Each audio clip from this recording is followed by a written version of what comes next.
بسم الله الرحمن الرحيم.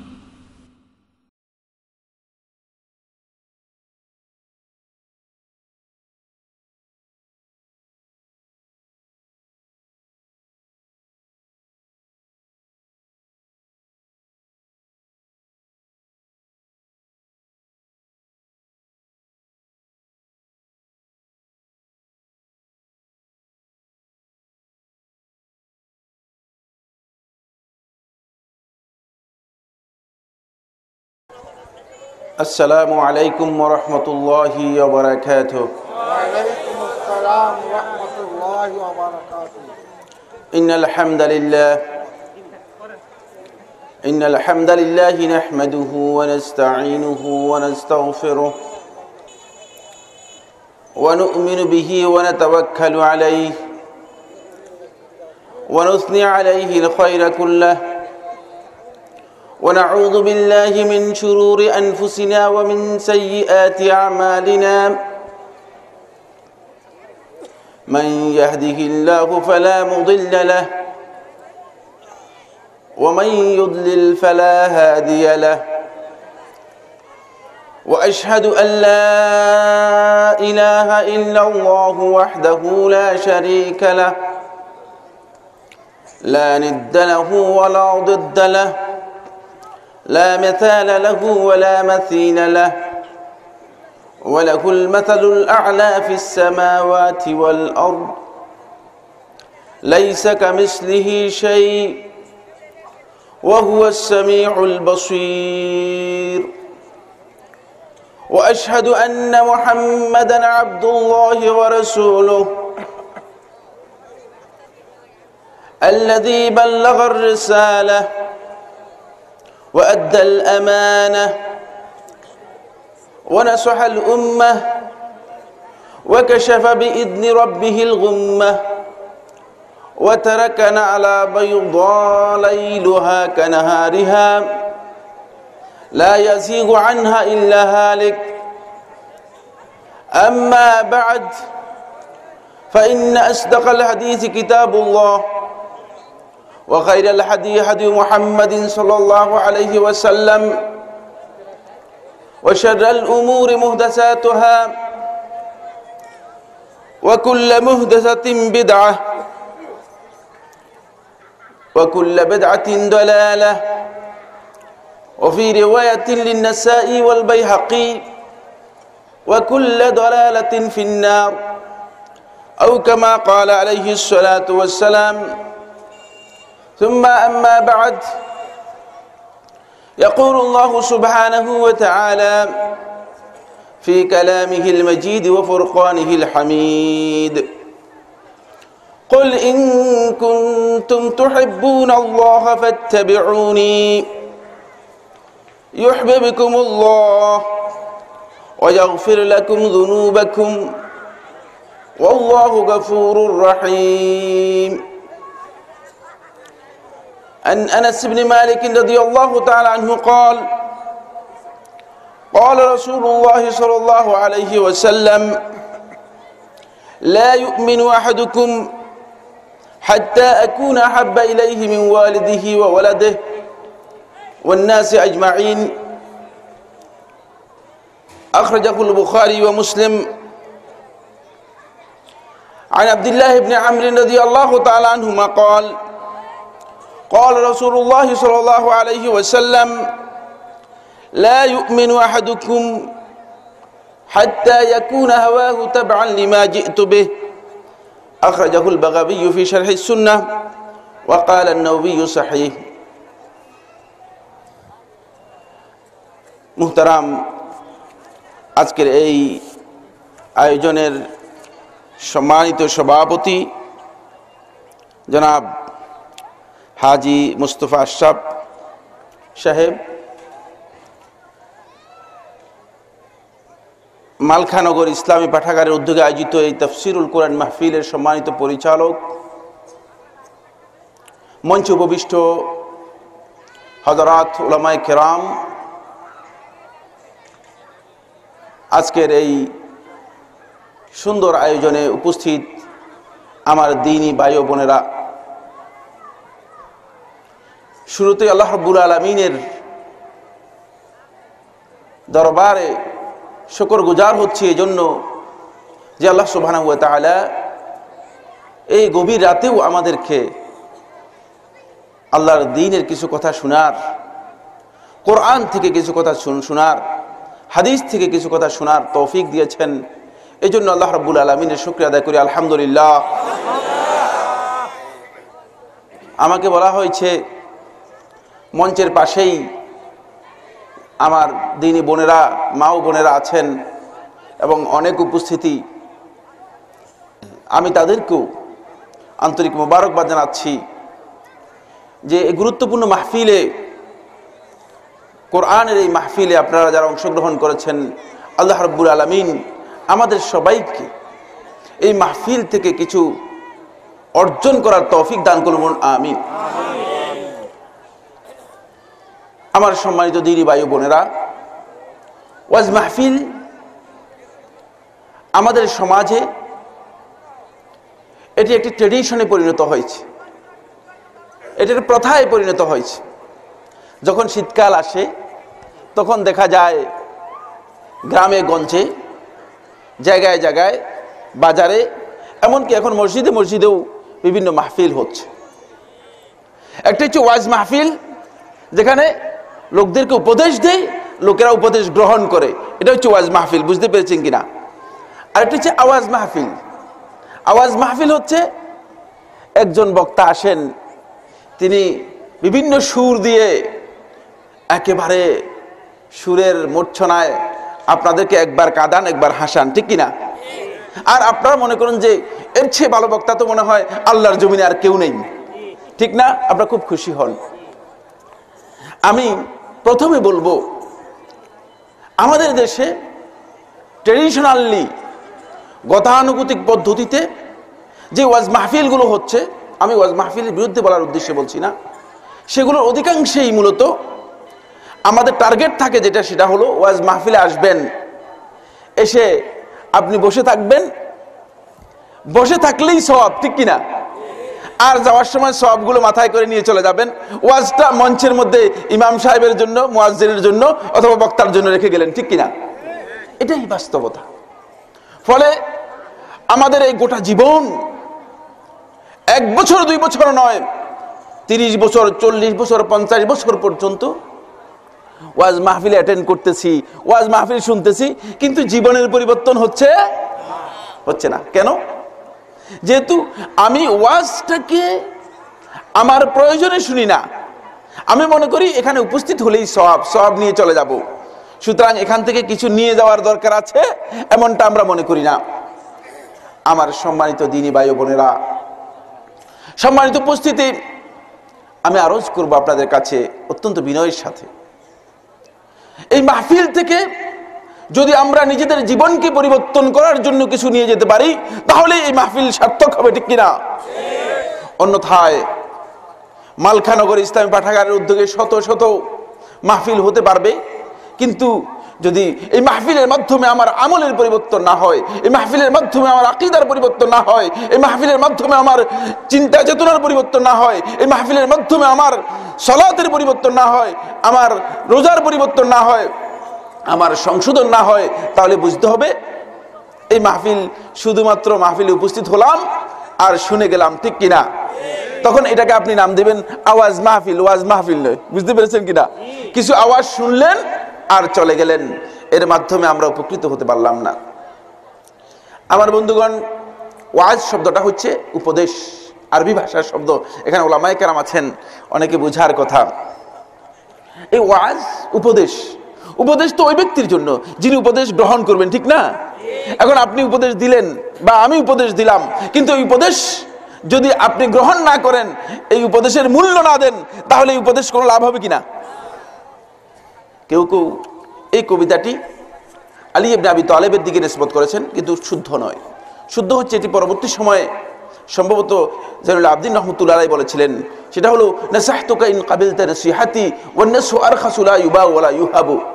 তিনি তার পুত্রকে উপদেশ দিতে গিয়ে বলেন, নাসাহতুকা ইন কাবিলতা নসিহাতি, তোমাকে উপদেশ দিলাম, যদি তুমি আমার এই উপদেশগুলো গ্রহণ করো তাহলে তুমি উপকৃত হবে। কারণ উপদেশ যাকে দেয়া হয় তাকে তিনি উপদেশ নিলেই তিনি উপকৃত হবেন। কিন্তু তোমাকে একটা জিনিস উপদেশ দিয়ে বলে দিচ্ছি,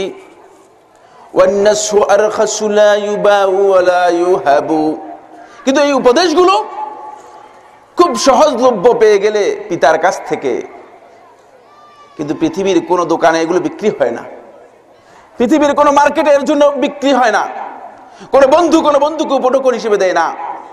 সুতরাং পিতার কাছ থেকে খুব সহজলভ্য উপদেশ পেয়ে গেলে সেটাকে নিজের জীবনে যদি বাস্তবায়ন না করো তাহলে তুমি এর মাধ্যমে উপকৃত হতে পারবে না। বন্ধুগণ, কোরআন এবং হাদিসের কিছু কথা যেগুলো আমাদের জীবনের জন্য খুব প্রয়োজন, আমি আপনাদের সাথে শেয়ার করার জন্য চেষ্টা করছি। যদি আপনারা মেহেরবানি করে একটু মনোযোগ দেন তাহলে আমি আলোচনা করব, অন্যথায় আপনাদের কষ্ট দিব না। কি মনে করেন, শুনবেন তো ইনশাআল্লাহ? আমার বন্ধুগণ একটু সামনের দিকে আসুন। আমরা আপনাদেরকে একটু সামনের দিকে আসার জন্য অনুরোধ করছি। একটু ফাঁকা জায়গাগুলো পূরণ করে নিন, আসুন সামনের দিকে আসুন। পেছনে কিছু ভাই দাঁড়িয়ে আছেন যাতে করে তারা বসতে পারেন। আমার বন্ধুগণ, প্রিয় ভাই ও বোনেরা, আমি বলতেছিলাম যে রাত কিন্তু অনেক হয়ে গিয়েছে এবং অনেক দীর্ঘ আলোচনা করা আমি খুব পছন্দও করি না, অনেক লম্বা আলোচনা করাকে আমি খুব পছন্দ করি না। কিন্তু আমি একটি মৌলিক বিষয় নিয়ে আপনাদের সাথে শেয়ার করার জন্য চিন্তা করেছি। এর সাথে কিছু ইন্ট্রোডাকশন দিব। ইন্ট্রোডাকশনটা অনেক দীর্ঘায়িত করবো না। ইন্ট্রোডাকশন হচ্ছে ভূমিকা, মানে আলোচনার আগে যা বলা হয় এটাকে কি বলা হয়? ভূমিকা বলা হয়। বুঝতে পেরেছেন তো? এই আলোচনার আগে কিছু কথা বলবো, এই কথাগুলো খুব গুরুত্বপূর্ণ। একটি কিতাব নাওয়াদিরুল কুদাত নামে একটি কিতাব আছে। ওই কিতাবের মধ্যে একটি কাহিনী পড়েছিলাম। এই কাহিনীটি, এই ঘটনাটি এর সঠিক কোনো সনদ আছে বলে আমার জানা নেই। বুঝতে পেরেছেন? এবং আমি চেষ্টা করেও কোথাও থেকে কোনো সনদ বা সূত্র পাইনি। এটা কি দঈফ না শুদ্ধ নয় না মিথ্যা কথা কিচ্ছু জানি না। বাকি আপনারা হয়তো প্রশ্ন করতে পারেন যে সাইফুল্লাহ ভাই তাহলে আপনি এটা বলতেছেন কেন? বলতেছি ঘটনার মধ্যে আমাদের জন্য কিছু শিক্ষা আছে এই জন্য, কিন্তু ঘটনাটাকে সত্যায়িত করার জন্য নয়। বুঝতে পেরেছেন তো? একটি কথাও আমার এই মুখ থেকে আল্লাহ রাসূল সাল্লাল্লাহু আলাইহি ওয়াসাল্লামের হাদিস নামে বের হবে না যদি সেটা হাদিস না হয়ে থাকে। বুঝতে পেরেছেন? এই জন্য আমরা বলে দিচ্ছি, প্রত্যেকটি বক্তব্যের রেফারেন্স বলে দিচ্ছি আপনাদের কাছে। সুতরাং নাওয়াদিরুল কুদাত যারা পড়েছেন বা পড়তে পারেন তারা একটু পড়ে দেখে নেবেন। এর মধ্যে লিখেছে যে হিজাজ থেকে এক আলেম তিনি চিন্তা করলেন যে বসরার এক নগরীতে তিনি আসছেন, যে এই নগরীর মানুষ তারা যে মুসলমান, এই মুসলমানদের অবস্থাটা একটু জানা দরকার, যে এদের মুসলমানের অবস্থা কি। যেমন মনে করেন আমি এই অঞ্চলে আর আসিনি, এটা হলো কি জায়গা বলেছে? মালখানগর।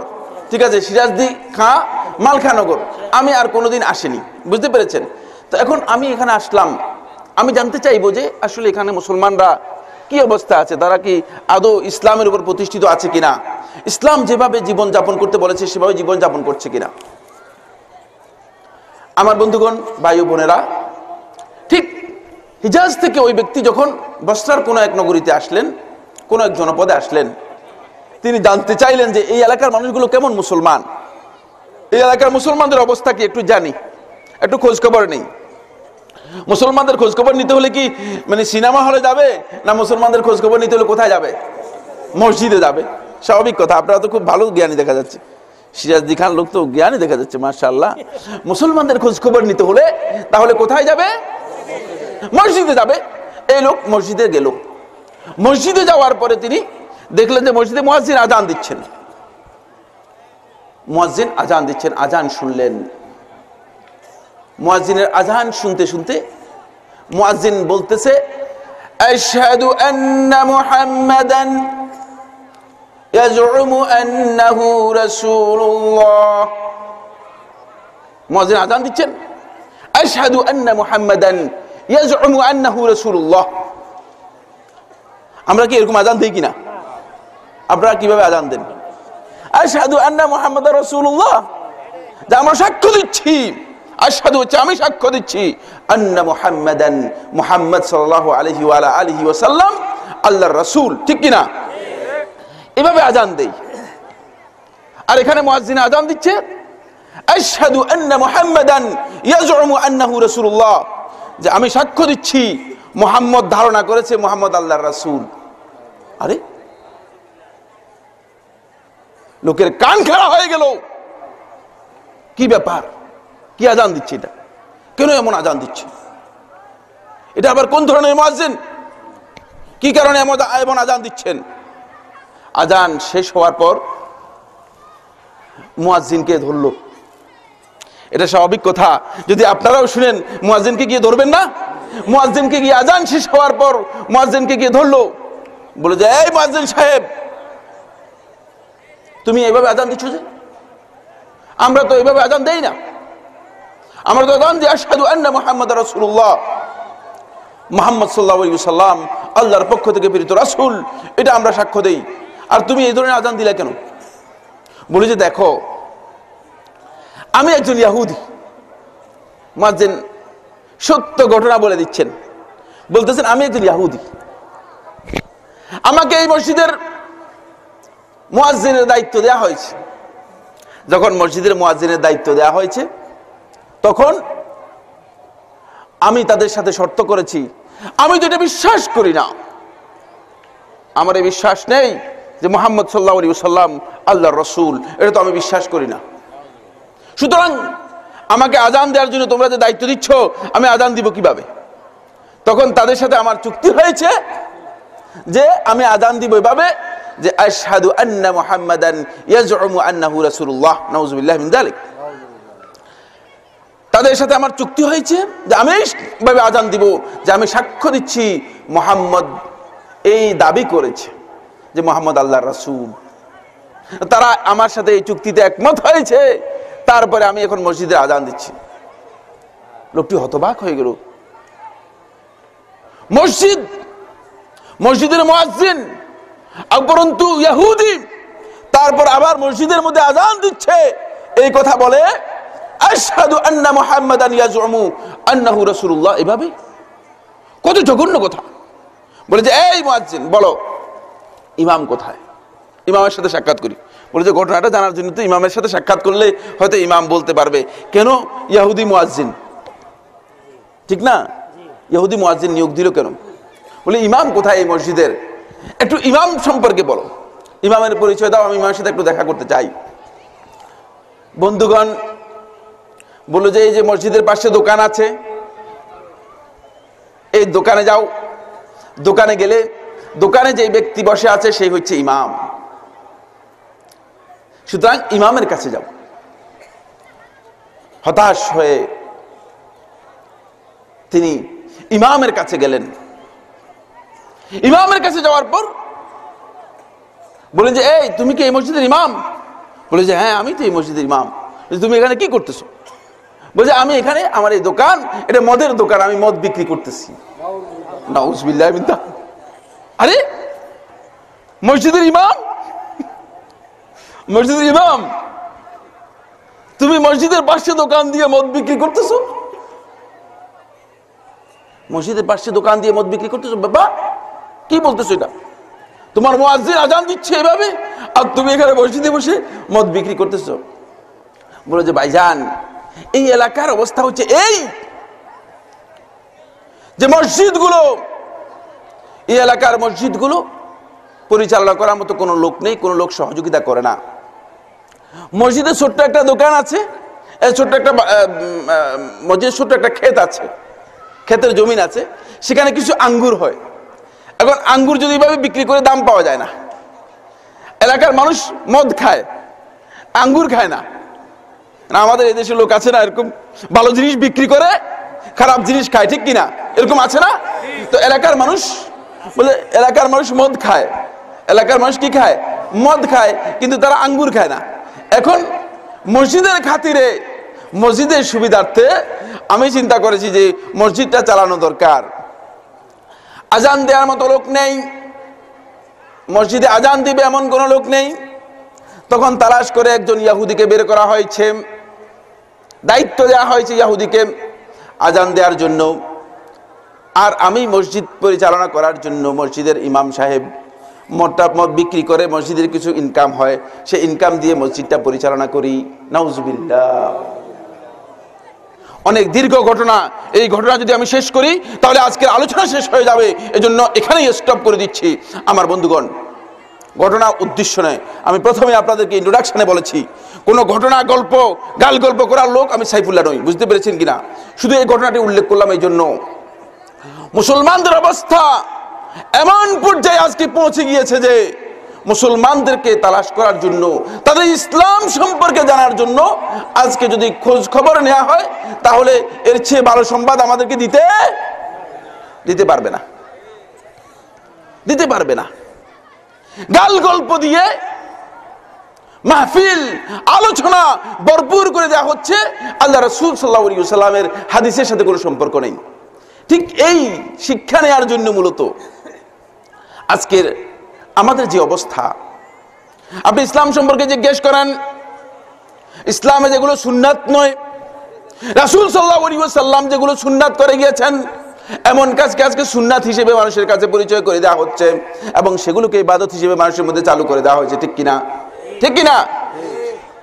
আপনি দেখবেন এখন মসজিদের মধ্যে পর্যন্ত দেখবেন মসজিদের ইমাম সাহেব তিনিও কোথাও কোথাও দেখা যায় যে কিছু বেদাত করে একটু মানে বলছেন ভাইজান আমার সাথে কথা হয় মাঝে মধ্যে, ইমাম সাহেবরা রাগ করবেন না বা ওলামায়ে কেরাম রাগ করবেন না, কারণ আমি কাউকে আঘাত দেওয়ার জন্য হার্ট করার জন্য কোনো বক্তব্য দিচ্ছি না, শুধু এটি বুঝার জন্য যে অনেক সময় মসজিদে ইমাম, আমার মসজিদে যে মসজিদে আমি সালাত আদায় করে থাকি, ইমাম সাহেব আমাকে বললেন যে সাইফুল্লাহ ভাই আমাদের এই মসজিদে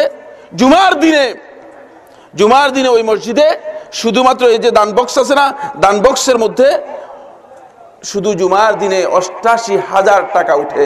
বলেন আল্লাহর বান্দারা কিভাবে দান করে থাকে, বুঝতে পেরেছেন কিনা? ৮৮,০০০ টাকা কি সামান্য টাকা? শুধু জুমার দিনে মসজিদের দান বক্সের মধ্যে ৮৮,০০০ টাকা উঠে, সেখানে ইমাম সাহেবকে দেয়া হয়ে থাকে ৬,০০০ টাকা বেতন। নাউজুবিল্লাহ, বলেন নাউজুবিল্লাহ। তাহলে এই লোকটা জীবন যাপন করবে কিভাবে? কিভাবে সে সত্যিকার অর্থে হক কথাগুলো বলবে? তার জীবন যাপন করাই তো কঠিন হয়ে যাবে। ঠিক কিনা? এই কারণেই দেখা যায় আমাদের বন্ধুরা কেউ ভুলের মধ্যে, কেউ এভাবে সেভাবে বিভিন্নভাবে ইনকাম করার জন্য চেষ্টা করে থাকেন। ঠিক কিনা? যদি তাদের সত্যিকার সম্মান করা হতো, ইমামের মর্যাদা তাদেরকে দেওয়া হতো, তারা এগুলো প্রয়োজন হতো না। ঠিক কিনা? এ ধরনের বিষয় প্রয়োজন হতো না। তারা শিরক বিদআতের যে কাজগুলো আছে সেগুলোর মধ্যে নিজেদেরকে সম্পর্কিত করতো না। আমার বন্ধুগণ, এজন্য আজকে কিন্তু অবস্থাটা বেগতিক হয়ে গিয়েছে। আমার বন্ধুগণ, ইসলাম আমাদের কাছে অপরিচিত হয়ে গিয়েছে। রাসূলুল্লাহ সাল্লাল্লাহু আলাইহি ওয়াসাল্লাম সহিহ বুখারী এবং মুসলিমের হাদিসের মধ্যে ইরশাদ করেন, বাদাআল ইসলামু গরীবা, একদিন ইসলাম অপরিচিত ভাবে আমাদের কাছে আত্মপ্রকাশ করেছিল। যখন ইসলাম এসেছে এই পৃথিবীর মধ্যে, ইসলামের আবির্ভাব হয়েছে, তখন ইসলাম নিজের পরিচয় শুধু দিয়েছে, এখানে আর কারো কাছে পরিচিত ছিল না। ওয়া সায়াউদু কামা বাদা, ঠিক যেমনি ভাবে ইসলাম অপরিচিত ছিল তেমনি ভাবে আবার অপরিচিত হয়ে যাবে। আজকে ইসলাম আমাদের কাছে অপরিচিত হয়ে যাচ্ছে। ঠিক কিনা? ইসলামের কথাগুলো বলেন, বলে যে ভাই এই নতুন নতুন কথা কোত্থেকে বের করলেন? আরে নতুন কথা নয় আমার ভাই ও বন্ধুরা, এগুলো নতুন কথা নয়। আজ থেকে ১৪৫০ বছর আগে মুহাম্মদুর রাসূলুল্লাহ সাল্লাল্লাহু আলাইহি ওয়াসাল্লাম হাদিসের মধ্যে স্পষ্ট করে এই বিষয়গুলো বলে দিয়ে গেছেন। হতে পারে কোনো হাদিসের ব্যাপারে দ্বিমত থাকতে পারে, ইখতিলাফ থাকতে পারে, মতপার্থক্য থাকতে পারে, কিন্তু এগুলো নতুন কথা নয়। বুঝতে পেরেছেন কিনা? এগুলো নতুন কথা নয়। এখন অনেক ভাইকে দেখা যায় যখন সহি কথাগুলো কোরআন এবং হাদিস থেকে বলেন, সহি বক্তব্যগুলো যখন তুলে ধরেন, তখন কিছু বন্ধু আছে সেখানে না বুঝে আন্দাজের উপর তাদের উপর চড়াও হন, দুর্ব্যবহার করেন। এমনকি আমাকে এক ভাই বলেছে যে মসজিদ থেকে পর্যন্ত বের করে দিয়েছে। নাউজুবিল্লাহ মিন যালিক। এটা কি ঠিক হয়েছে? আপনারা কি মনে করেন? এটা উচিত নয়। কোনো মাসআলার ব্যাপারে আমার সাথে আপনার দ্বিমত হতে পারে, মতপার্থক্য হতে পারে, ইখতিলাফ হতে পারে। এই কারণে আমরা মুসলমানরা যদি নিজেদের মধ্যে কোন দল ফিতনা তৈরি করে থাকি, তাহলে মুসলমানরা লাভবান হবে না ক্ষতিগ্রস্ত হবে? আমার বন্ধুগণ, আজকে মুসলমানরা এই কারণে সবচেয়ে বেশি ক্ষতিগ্রস্ত হচ্ছে। মুসলমানদের দুশমন বাহির থেকে আসছে না। মুসলমানদের দুশমন মুসলমানরা আজকে, ঠিক কিনা? আজকে মুসলমানদের দুশমন মুসলমানদের মধ্যে রয়ে গেছে। এর কারণ হচ্ছে আমরা সত্যিকার যেটি ইসলাম, মুহাম্মদ রাসূলুল্লাহ সাল্লাল্লাহু আলাইহি ওয়াসাল্লাম যেটাকে দ্বীন হিসেবে আমাদের কাছে রেখে গেছেন, সেই ইসলাম আজকে আমাদের কাছে যেভাবে থাকা দরকার সেভাবে নাই। এক সময় এই ভারতবর্ষে, পুরা ভারতবর্ষে ইসলাম শিখা হতো বিভিন্ন পুঁথি থেকে। এখানে মুরব্বীরা আছেন, আলেম ওলামারা আছেন। কত সাল থেকে কত সাল পর্যন্ত মানুষ ইসলামকে গ্রহণ করত পুঁথি থেকে, এগুলো বর্ণিত আছে, ঐতিহাসিকভাবে স্বীকৃত বিষয়। ইসলামের জ্ঞান নেওয়ার জন্য লোকেরা পুঁথি পড়তো। গ্রামের মধ্যে এক দুইজন লোক থাকতো যিনি পুঁথি পড়তে পারতেন, আর বাকি লোকেরা ওই পুঁথি শুনে শুনে ইসলাম গ্রহণ করতো, ইসলামের বক্তব্য দিত, আর মাঝে মধ্যে কান্নাকাটি করতো, ঠিক কিনা? এক সময় ইসলামের উৎস ছিল পুঁথি, পুঁথি থেকে জ্ঞান নিত। আমার বন্ধুগণ, এরপর পুঁথি যখন হারিয়ে গেল, পুঁথির বক্তব্য যখন মানুষ আর গ্রহণ করলো না, তখন দেখা গেল যে কিছু বই বেরিয়ে আসছে বিষাদ সিন্ধুর মতো। কিছু কিছু বই আছে বিষাদ সিন্ধুর মতো, যেগুলো থেকে ইসলামের রেফারেন্স হিসেবে গ্রহণ করেছে লোকেরা, সেগুলো ইসলামের রেফারেন্স হিসেবে গ্রহণ করত, সেখান থেকে মনে করতো যে ইসলামের জ্ঞান নিয়েছে। কিন্তু আমার ভাই ও বন্ধুরা, আমার দিনী ভাই ও বোনেরা, আজকের এই ইনফরমেশনের যুগে, এটাকে ডিজিটাল যুগ বলা হয়। কি যুগ বলা হয়? ডিজিটাল যুগ, ইনফরমেশনের যুগ। আমি কয়েকদিন আগে জেদ্দায় গিয়েছিলাম, তখন আমার এক বন্ধু জেদ্দাতে আমাকে বলল, সাইফুল্লাহ ভাই, আপনার কিছু প্রশ্নোত্তর, আমি আপনারা জানেন এনটিভিতে প্রশ্নোত্তর দিয়ে থাকি, আমি কিন্তু আসলে বড় আলেম না। এখানে হয়তো ওনারা বলেছেন আর কি আলেম, আসলে আমি আলেম না, আমি তালেবে ইলম, সিকার অফ নলেজ, জ্ঞান অর্জন করার জন্য চেষ্টা করি, কিন্তু আসলেই আমি আলেম নই, কিন্তু চেষ্টা করে যাচ্ছি, অব্যাহত চেষ্টা চালিয়ে যাচ্ছি, যাতে করে ইসলাম সম্পর্কে শিখে জেনে ইসলামের এই কথাগুলোকে মানুষের কাছে কোরআন এবং হাদিসের আলোকে সহিভাবে তুলে ধরা যায়, এই চেষ্টাটুকু করে যাচ্ছি। আল্লাহ রাব্বুল আলামিন আমাদের সবাইকে কবুল করুন, বলুন আমিন। আমার বন্ধুগণ, তখন ওই জিদ্দাতে ওই ভাই আমাকে বললেন, সাইফুল্লাহ ভাই, কিছু কিছু প্রশ্নের ব্যাপারে আমাদের কাছে প্রশ্ন উত্তর ভালো লাগে, কিন্তু এগুলো নিয়ে লোকদের মধ্যে বিতর্ক তৈরি হয়। এখন আপনি মানে এই বিষয়গুলোকে একটু মানে এভাবে সেভাবে বলে যেতে পারেন না, মানে বাস কেটে যেতে পারেন না। খুব সহজ কথা বলতেছেন আর কি, বুঝতে পেরেছেন কিনা? আপনারা যারা আমার প্রশ্ন তো দেখেছেন এনটিভিতে শুক্রবার 10:40 থেকে একেবারে 11:50 পর্যন্ত লাইভ প্রোগ্রাম প্রত্যেক শুক্রবারে, তাহলে আপনারা বুঝতে পারবেন যে আমি সেখানে কোরআন এবং হাদিসের কথাগুলো কিভাবে বলি। তো আমার বন্ধুগণ, তিনি যখন আমাকে বললেন যে সাইফুল্লাহ ভাই, এগুলোকে এড়িয়ে যেতে পারেন না, তখন আমি বললাম, ভাইজান, এড়িয়ে যেতে পারি, আমি এড়িয়ে যাওয়াটা আমার জন্য সহজ, কঠিন। কিন্তু দুঃখজনক বিষয় হচ্ছে সূর্য উদিত হয়ে গিয়েছে, সূর্য উদিত হয়ে যাওয়ার পরে সেটি দিন হয়ে গিয়েছে, এখন আর রাত বলার কোনো সুযোগ নেই। আমি যদি সেটাকে রাত হিসেবে প্রমাণ করার চেষ্টা করি, আমি যদি সেটাকে রাত বলি, তাহলে ভুল হয়ে যাবে, মানুষ আমার বক্তব্যকে উপেক্ষা করবে, মানুষ আমার বক্তব্য গ্রহণ করবে না, ঠিক কিনা? আজকে ইনফরমেশনের যুগ। আজ থেকে রাসূল সাল্লাল্লাহু আলাইহি ওয়াসাল্লামের জন্মেরও প্রায় 1200 বছর আগে ওই জাহিলি সমাজের কবি তরফা তার কবিতার মধ্যে বলেছেন, যারা আলেমরা আছেন তারা বলতে পারবেন, মুআল্লাকাতের মধ্যে তিনি বলেন, সাতুবদি লাকাল আইয়ামু মা কুনতা জাহিলা, সাতুবদি লাকাল আইয়ামু মা কুনতা জাহিলা ওয়া ইয়াতিকা বিল আখবারি মান লাম তুজাওয়িদি। যে এক সময় আসবে, এমন একটা সময় তোমার কাছে আসবে, সাতুবদি লাকাল আইয়ামু মা কুনতা জাহিলা, যে বিষয় সম্পর্কে তুমি জাহেল ছিলে, মূর্খ ছিলে, তোমার জানা ছিল না, তুমি জানতে পারোনি, সময় তোমাকে সেটা জানিয়ে দেবে। আজকে ইনফরমেশন এমন ভাবে মানুষের কাছে পৌঁছে গিয়েছে, কোরআন হাদিস মানুষের কাছে পৌঁছে গিয়েছে, এখন যদি আপনি যতই টাকা দেন না কেন, যতই ঢাকেন না কেন, আমি আলেম সমাজদেরকে বলছি, যতই আপনি সেটাকে গোপন করার জন্য চেষ্টা করেন না কেন, মানুষের কাছে আপনি কি হয়ে যাবেন? হেয় হয়ে যাবেন। বন্ধুগণ, আমি আপনাদেরকে বিনয়ের সাথে অনুরোধ করতে চাই, ইসলামের কোন বক্তব্য গোপন করার দায়িত্ব কোন আলেমের আছে কিনা বলেন? না, ইসলামের কোন বক্তব্য গোপন করার কোন দায়িত্ব কোন আলেমের নেই। ইসলাম যে কথাগুলো বলেছেন, রাসূল সাল্লাল্লাহু আলাইহি ওয়াসাল্লাম হাদিসের মধ্যে যে বক্তব্যগুলো দিয়েছেন, সেগুলো আমাদেরকে স্পষ্ট করে লোকদের কাছে তুলে ধরা হচ্ছে আমাদের দায়িত্ব। ওয়া ইয়াতিকা বিল আখবারি মান লাম তুজাওয়িদি, যাকে তুমি কোনোদিন পাথেও দাওনি, একটা টাকাও দাওনি, এমন লোক তোমার কাছে ওই জ্ঞানগুলো পৌঁছে দিবে। আজকে দেখেন ফেসবুকের মাধ্যমে, ইউটিউবের মাধ্যমে, এইভাবে সোশ্যাল যে মিডিয়াগুলো আছে, এই মিডিয়াগুলোর মাধ্যমে আজকে আমরা এমন জ্ঞান লাভ করতে পারছি যেগুলো আমি কোনোদিন জীবনে লাভ করতে পারি না, ঠিক কিনা? সুতরাং ইনফরমেশন আমাদের সামনে চলে এসেছে, তাই এটাকে অস্বীকার করার সুযোগ নেই। সেখানে আলেম ওলামাদের দায়িত্ব হবে যেটা হক, যেটা সত্য প্রমাণিত হয়েছে রাসূলুল্লাহ সাল্লাল্লাহু আলাইহি ওয়াসাল্লাম হাদিসের মাধ্যমে, সেটাই লোকদের সামনে তুলে ধরা, ঠিক কিনা? আপনারা কি মনে করেন? আমার বন্ধুগণ, এটি অপরিহার্য বিষয়। আজকের আলোচনার ইন্ট্রোডাকশনের মধ্যে এই কথাগুলো বলার পর আলোচনার মূল বিষয়ের দিকে আমি যাব। রাত গভীর হয়ে যাচ্ছে, এজন্য অনেক দীর্ঘ আলোচনা করব না। তারপরেও আমি আপনাদের কাছে বিনয়ের সাথে অনুরোধ করব, যেহেতু অনেক রাত পর্যন্ত আলোচনা মাহফিল চলে, অনেক সময় আপনারা কি আমাদেরকে কিছু কথা বলার জন্য সুযোগ দিবেন কিনা? আরো কিছুক্ষণ বলতে পারবো কিনা ইনশাআল্লাহ? যখন আপনাদের মধ্যে কোনো ব্যক্তি মনে করবে যে আর আলোচনার দরকার নেই, আমরা বিরক্ত হয়ে গিয়েছি, হাত উঠাবেন, আমি সাথে সাথে আমার আলোচনা বন্ধ করে দেব, কোনো দরকার নেই। কারণ আল্লাহ রাব্বুল আলামিন স্পষ্ট করে তার রাসূলের মাধ্যমে জানিয়ে দিয়েছেন, ইন্নাল্লাহা লা ইয়ামাল্লু হাত্তা তামাল্লু। আল্লাহ রাব্বুল আলামিন ততক্ষণ পর্যন্ত তোমাদের প্রতি বিরক্ত হবেন না যতক্ষণ পর্যন্ত তোমরা বিরক্ত না হবে। তোমরা যদি বিরক্ত হয়ে যাও তাহলে আল্লাহ তাআলাও বিরক্ত হয়ে যাবেন। সুতরাং তোমরা বিরক্ত হওয়া পর্যন্ত কোনো ওয়াজ মাহফিল চলবে না। বুঝতে পেরেছেন কিনা? বিরক্ত হয়ে যাবেন, ওয়াজ মাহফিল শেষ। জোর করে কাউকে ডোজ দেওয়া জায়েজ আছে কিনা?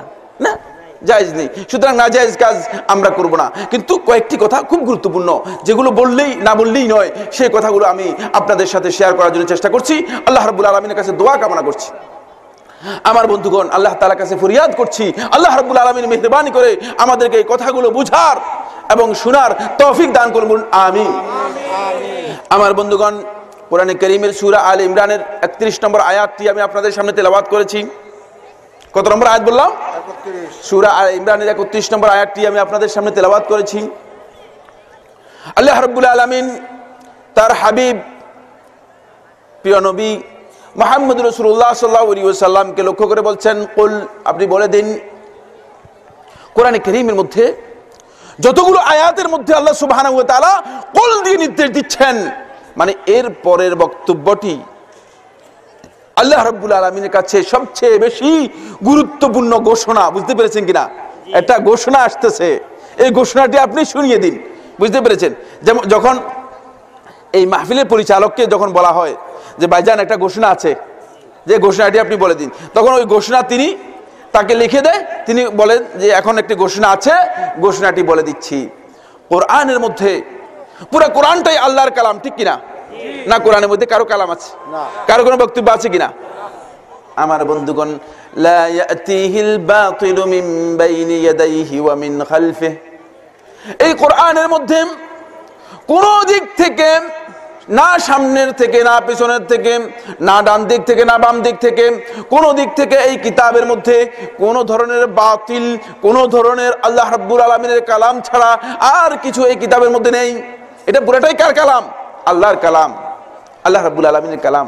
সত্যি কথা হচ্ছে আমরা আল্লাহর এই কালামটাও বুঝি নাই, দুঃখজনক, ঠিক কিনা? আজকে যদি আমি আপনাদেরকে জিজ্ঞেস করি, অনেকে বলবেন যে না, আমরা কিচ্ছু জানি না। অনেকে আছে যে সূরা ফাতিহার অর্থও জানে না, বলেন নাউজুবিল্লাহ, ঠিক কিনা? প্রতিদিন সূরা ফাতিহা তিলাওয়াত করেন সালাতের মধ্যে। আমার ভাই বন্ধুরা, একবার দুইবার নয়, অন্ততপক্ষে 17 বার প্রতিদিন সূরা ফাতিহা তিলাওয়াত করে যাচ্ছি সালাতের মধ্যে, অথচ এই সূরার অর্থটুকু পর্যন্ত জানতে পারলাম না। এটা কেমন কথা? এটা কি আমরা একটু উপলব্ধি করি না যে আমার আল্লাহ তার এই কথাগুলো কি বলছেন, আমাকে একটু শুনি, একটু বুঝি, এই চেষ্টাটুকু করা দরকার আছে কিনা? আপনারা কি মনে করেন? আমাকে অনেকে মনে করে থাকেন যে, অনেকে বলেন যে আমাদের সময় শেষ। সাইফুল্লাহ ভাই, আপনি এখন বলতেছেন সূরা ফাতিহা বুঝার জন্য, সময় কারো শেষ আছে কিনা? শেষ কখন? যখন মৃত্যু এসে যাবে, মালাকুল মউত যখন আপনার কাছে এসে যাবে, তখন আপনার সময় শেষ হয়ে যাবে। এর আগে আপনার সময় কোনোদিন শেষ হবে না। যতটুকু পারেন চেষ্টা করে যান, যতটুকু পারেন চেষ্টা করে যান। আমার বন্ধুগণ, কিয়ামতের দিন আল্লাহ রাব্বুল আলামিনের কাছে মর্যাদা নির্ধারণ করা হবে এই কিতাব অনুসারে। এই কিতাবের মর্যাদা আপনি কতটুকু দিয়েছেন তার উপর নির্ভর করবে কিয়ামতের দিন আপনার অবস্থা। বুঝতে পেরেছেন কিনা? আমি সেদিকে আলোচনা করতে চাই না। আল্লাহ সুবহানাহু ওয়া তাআলা সূরা আল ইমরানের 31 নম্বর আয়াতের মধ্যে ইরশাদ করেন, কুল, আপনি বলুন, ইন কুনতুম তুহিব্বুনাল্লাহা ফাত্তাবিউনি, ইন, যদি, কুনতুম তুহিব্বুনাল্লাহ, যদি তোমরা আল্লাহকে ভালোবাসো। আমাদেরকে বলতেছে, কাদেরকে বলতেছে? ঈমানদারদেরকে বলতেছে, হে ঈমানদাররা, তোমরা যদি এই দাবি করো যে আমরা আল্লাহকে ভালোবাসি, এটা দাবি করলে তাহলে তোমাদের কাজ কি, তোমাদের দায়িত্ব কি, কি করতে হবে? ফাত্তাবিউনি, তাহলে আমার অনুসরণ করো। আমার অনুসরণ করা, রাসূলের অনুসরণ করার জন্য নির্দেশ দেওয়া হচ্ছে যে আমার অনুসরণ করলেই তোমরা আল্লাহকে ভালোবাসার যে দাবি রয়েছে সেই দাবি কি করতে পারবে? প্রমাণ করতে পারবে, অন্যথায় প্রমাণ করতে পারবে না। বন্ধুগণ, আপনি আপনার বাড়ির দরজায় একটা জমিন নিয়ে দাবি করলেন, বলে যে এই জমিনটা আমার, এই জমিনটা কার? আমার, দাবি করলেন। শুধু দাবি করলে কি যথেষ্ট হয়ে যাবে? হ্যাঁ, দাবি করার সাথে সাথেই আপনাকে বলবে, ভাই দলিল নিয়ে আসেন, এই জমিন যে আপনার, এর দলিলটা কি, দলিল নিয়ে আসেন। যতক্ষণ পর্যন্ত আমার ভাই ও বন্ধুরা আপনি দলিল দেখাতে পারবেন না, ততক্ষণ পর্যন্ত এই জমিন আপনার সাব্যস্ত হবে না, এই দাবি আপনার সাব্যস্ত হবে না। বুঝতে পেরেছেন কিনা? ঠিক অনুরূপ ভাবে আল্লাহ সুবহানাহু ওয়া তাআলা কোরআনে কারীমের এই আয়াতের মধ্যে স্পষ্ট করে বলে দিচ্ছেন, তোমরা আল্লাহর ভালোবাসার কথা দাবি করো। যদি আল্লাহর ভালোবাসার কথা দাবি করো, তাহলে আল্লাহর ভালোবাসার দলিল তোমাদেরকে পেশ করতে হবে। তোমাদেরকে আল্লাহর ভালোবাসার দলিল তোমাদেরকে দিতে হবে, দলিল দিতে হবে। দলিল ছাড়া এই দাবি করা যথেষ্ট হবে না। আপনারা দেখবেন, আপনাদের এখানে এসেও আমি দেখেছি কোথায় কোথায় মানে আশিকে রাসূল, আশিকে খোদা, এই সেই বহু লোক পাওয়া যায় এখন, ঠিক কিনা? এই দেশে, বহু বিশ্বের দেশ, পৃথিবীর কোথাও আর দেখি নাই। পৃথিবীর কয়েকটা দেশে আল্লাহ তাআলা নিয়েছেন, কিন্তু পৃথিবীর কোথাও এমনটা দেখি নাই, বহু বিশ্বের দেশ। এখানে বুঝলেন না, বিশ্ব ওলিও পাওয়া যায়, বিশ্ব কুতুবও পাওয়া যায়, কুতুবুল আকতাবও পাওয়া যায়, বিশ্ব সব বিশ্ব, ঠিক কিনা? কারণ কি? আমার বন্ধুগণ, সাধারণ মানুষদেরকে, আমার এই ভাইয়েরা যারা কোরআন এবং হাদিস পড়ে নাই, তাদেরকে আপনি হাইকোর্ট দেখানোর জন্য চেষ্টা করতেছেন, তাদেরকে আপনি হাইকোর্ট দেখাচ্ছেন। তখন বিশ্ব বিশ্ব বলবেন, আপনি মনে করবেন যে মনে হয় এর মধ্যে কিছু আছে। আসলে আছে কিনা? আসলে ভুয়া, ভুয়া বিশ্বে ভরপুর হচ্ছে এই আমার এই সমাজ। আউযুবিল্লাহ, আউযুবিল্লাহ। আমার আল্লাহ সুবহানাহু ওয়া তাআলা বলতেছেন, ইন কুনতুম তুহিব্বুনাল্লাহ, যদি তোমরা আল্লাহকে ভালোবাসো, ফাত্তাবিউনি, তাহলে আমার অনুসরণ করো। তোমরা আল্লাহর ভালোবাসার দাবি করো, তো তাহলে আল্লাহর ভালোবাসার দলিল দিতে হবে। আল্লাহর ভালোবাসার দলিল হচ্ছে কি?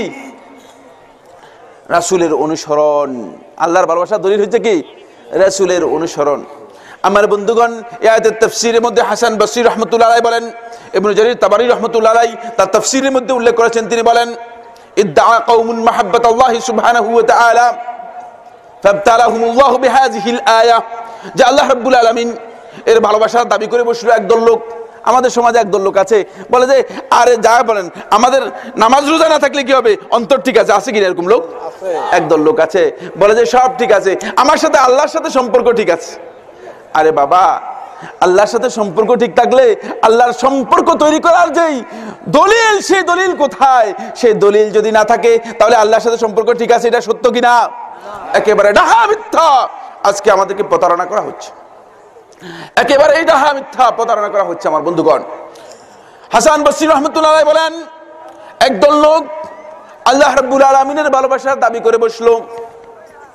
ফাবতালাহুমুল্লাহু বিহাযিহিল আয়াহ, আল্লাহ রাব্বুল আলামিন তাদেরকে এই আয়াতের মাধ্যমে কঠিন পরীক্ষার মুখোমুখি করলেন।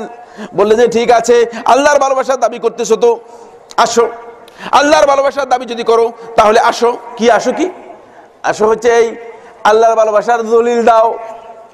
যেহেতু আল্লাহর ভালোবাসার দলিল কোরআনের মধ্যে আল্লাহ তাআলা বলে দিয়েছেন, আল্লাহর ভালোবাসার দলিল হচ্ছে রাসূলকে কি করতে হবে? অনুসরণ করতে হবে। আমার বন্ধুগণ, রাসূলকে যদি কেউ অনুসরণ না করে, তাহলে সে আল্লাহর ভালোবাসা পাবে কিনা? কখনো পাবে না। আল্লাহর ভালোবাসা কখনো, আল্লাহর ভালোবাসা কখনো পাবে না। এজন্য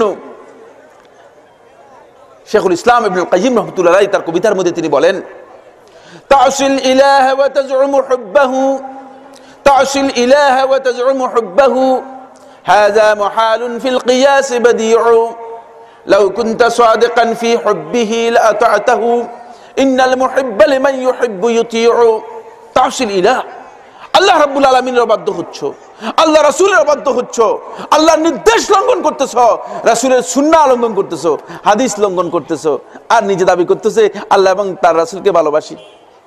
হাযা মুহালুন, এটি অসম্ভব। ফিল কিয়াসি বাদিউ, বিবেক দিয়েই বোঝা যায় যে আল্লাহর ভালোবাসা যদি কেউ দাবি করে থাকে তাহলে অবশ্যই তাকে আল্লাহ এবং তার রাসূলের আনুগত্য করতে হবে। লাউ কুনতা সাদিকান ফি হুব্বিহি লাআতাতাহু, যদি তুমি তার দাবিতে, তার ভালোবাসার দাবিতে সত্যবাদী হও, আল্লাহর ভালোবাসার দাবিতে সত্যবাদী হও, রাসূলের ভালোবাসার দাবিতে সত্যবাদী হও, লাআতাতাহু, অবশ্যই রাসূলের আনুগত্য করতে। কারণ ইন্নাল মুহিব্বা লিমান ইউহিব্বু ইউতিহু, যে যাকে ভালোবাসে সে তারই অনুসরণ করে। যদি রাসূলকে আপনি ভালোবাসতেন তাহলে রাসূলকে অনুসরণ করতেন, অবশ্যই রাসূলকে অনুসরণ করতেন। তাহলে আপনি দাবি করতেছেন কিন্তু রাসূলকে অনুসরণ করতেছেন না।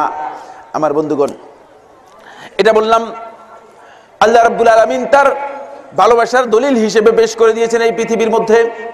সেই দলিল হচ্ছে রাসূলের আনুগত্য করতে হবে। কি করতে হবে? রাসূলের আনুগত্য করতে হবে। এবার আসেন, আমার নবী সাল্লাল্লাহু আলাইহি ওয়াসাল্লাম সহিহ বুখারীর ৭২৮২ নম্বর হাদিসের মধ্যে বলেন, সহিহ বুখারীর মধ্যে এসেছে, রাসূলুল্লাহ সাল্লাল্লাহু আলাইহি ওয়াসাল্লাম ইরশাদ করেন, আন আবি হুরায়রা রাদিয়াল্লাহু তাআলা আনহু قال قال রাসূলুল্লাহ সাল্লাল্লাহু আলাইহি ওয়াসাল্লাম, আবু হুরায়রা রাদিয়াল্লাহু বলেন রাসূলুল্লাহ সাল্লাল্লাহু আলাইহি ওয়াসাল্লাম ইরশাদ করেছেন, কি বলতেছেন?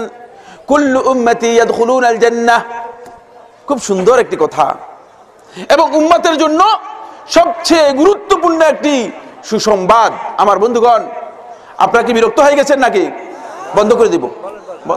আরো বলবো না বন্ধ করব? আমার বন্ধুগণ, যারা বিরক্ত হয়ে গেছেন একটু ধৈর্য ধারণ করুন, খুব অল্প সময়ের মধ্যে শেষ করে দিচ্ছি। আমার নবী সাল্লাল্লাহু আলাইহি ওয়াসাল্লাম এই হাদিসের মধ্যে ইরশাদ করতেছেন, খুব সুন্দর একটি সুসংবাদ দিচ্ছেন, কুল্লু উম্মতি ইয়াদখুলুনাল জান্নাহ, যে আমার উম্মতের সবাই জান্নাতে যাবে। বলেন সুবহানাল্লাহ। এই উম্মতের সবাই জান্নাতে যাবে, এটা কি ভালো সংবাদ না? এটা কি ভালো সংবাদ না? উম্মতের সবাই জান্নাতে যাবে, ভালো কথা। কিন্তু এটা কিন্তু লাগিয়ে দিয়েছেন। যদি এই কিন্তু না থাকতো তাহলে কি হতো? তাহলে সবাই জান্নাতে চলে যেতে পারতো। আমার নবী সাল্লাল্লাহু আলাইহি ওয়াসাল্লাম বলেন, কুল্লু উম্মতি ইয়াদখুলুনাল জান্নাহ ইল্লা মান আবা, তবে ওই ব্যক্তি জান্নাতে যেতে পারবে না যে জান্নাতে যেতে অস্বীকার করলো, জান্নাতে যেতে চাইলো না। এবার একটা অদ্ভুত কথা, আরে জান্নাতে যেতে চায় না, এখানে কে কে আছে? হাত উঠান তো, আছে নাকি কেউ? হ্যাঁ, কেউ কেউ তো এমন হবে না। উম্মতের মধ্যে এমন ব্যক্তি তো কিয়ামত পর্যন্ত পাওয়া যাবে না যে বলবে যে আমি জান্নাতে যেতে চাই না। অথচ আমার নবী সাল্লাল্লাহু আলাইহি ওয়াসাল্লাম হাদিসের মধ্যে স্পষ্ট করে দিচ্ছেন, আমার উম্মতের মধ্যে সবাই জান্নাতে যাবে, সবাই জান্নাতে যাবে ইল্লা মান আবা, যে জান্নাতে যেতে অস্বীকার করলো সে জান্নাতে যেতে পারবে না। যে জান্নাতে যেতে অস্বীকার করলো সে জান্নাতে যেতে পারবে না। সাহাবীরা বিষয়টা বুঝতে কঠিন হয়ে গেল, কারণ আল্লাহ রাসূল সাল্লাল্লাহু আলাইহি ওয়াসাল্লামের সাহাবীরা রাসূল সাল্লাল্লাহু আলাইহি ওয়াসাল্লামকে ভালোবাসতেন, ঠিক কি না?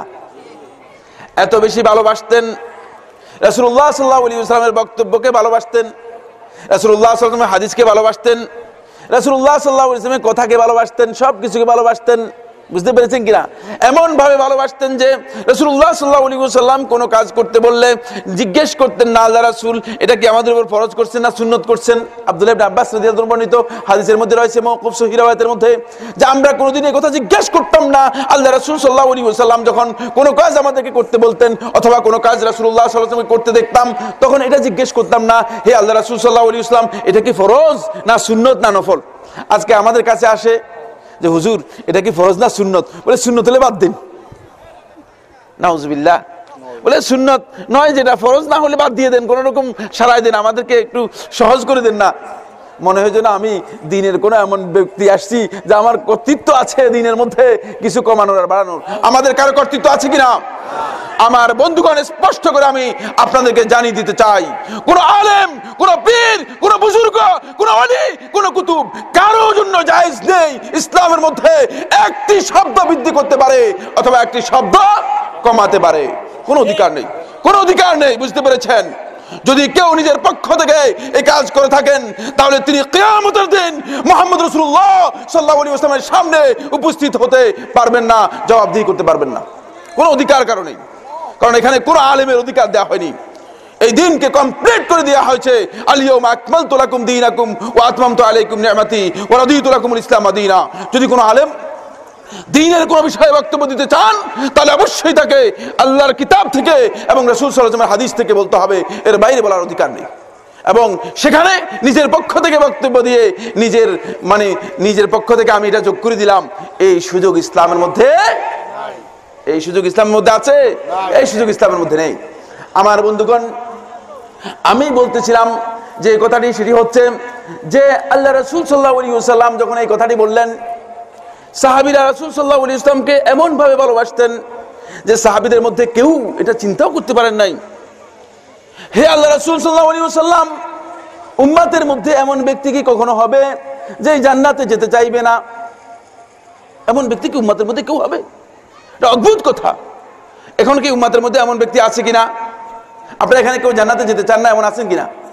একজনও নেই, কোনো সন্দেহ নেই। এখানে কোনো ব্যক্তি এটা বলবে না যে ভাই আমার জান্নাতে যাওয়ার দরকার নেই, এরকম ব্যক্তি আছেন? কারণ জান্নাতের এই আগুন, এই যে লাইটের আগুন, এই আগুনই তো আপনি সহ্য করতে পারবেন না। পারবেন? এই যে হালকা আগুন, পৃথিবীর যে আগুন সর্বোচ্চ 250 থেকে 300 ফারেনহাইটে পৌঁছে, এর বেশি না। আরো বেশি যদি প্রচলিত করা হয় তাহলে হয়তো 2000-3000 পর্যন্ত বিভিন্ন আগ্নেয়গিরিতে পাওয়া যায়, এর বেশি নয়। বুঝতে পেরেছেন কিনা? সুতরাং এই আগুন যা আমরা সহ্য করতে পারতেছি না, জাহান্নামের কঠিন আগুনকে আমরা সহ্য করতে পারবো? এটা সহ্য করতে পারবো না। কুল নারু জাহান্নামা আশাদ্দু হাররান লাউ কানু ইয়াফকাহুন। আপনি বলুন, জাহান্নামের আগুন হচ্ছে অত্যন্ত কঠিন, কঠিন আগুন। যদি তোমরা বুঝতে তাহলে তোমরা এই জাহান্নামের জন্য এভাবে ধৈর্য ধরে চেষ্টা করতে না। নাউজুবিল্লাহ। আমার বন্ধুগণ, যখন আল্লাহ রাসূল সাল্লাল্লাহু আলাইহি ওয়াসাল্লাম বললেন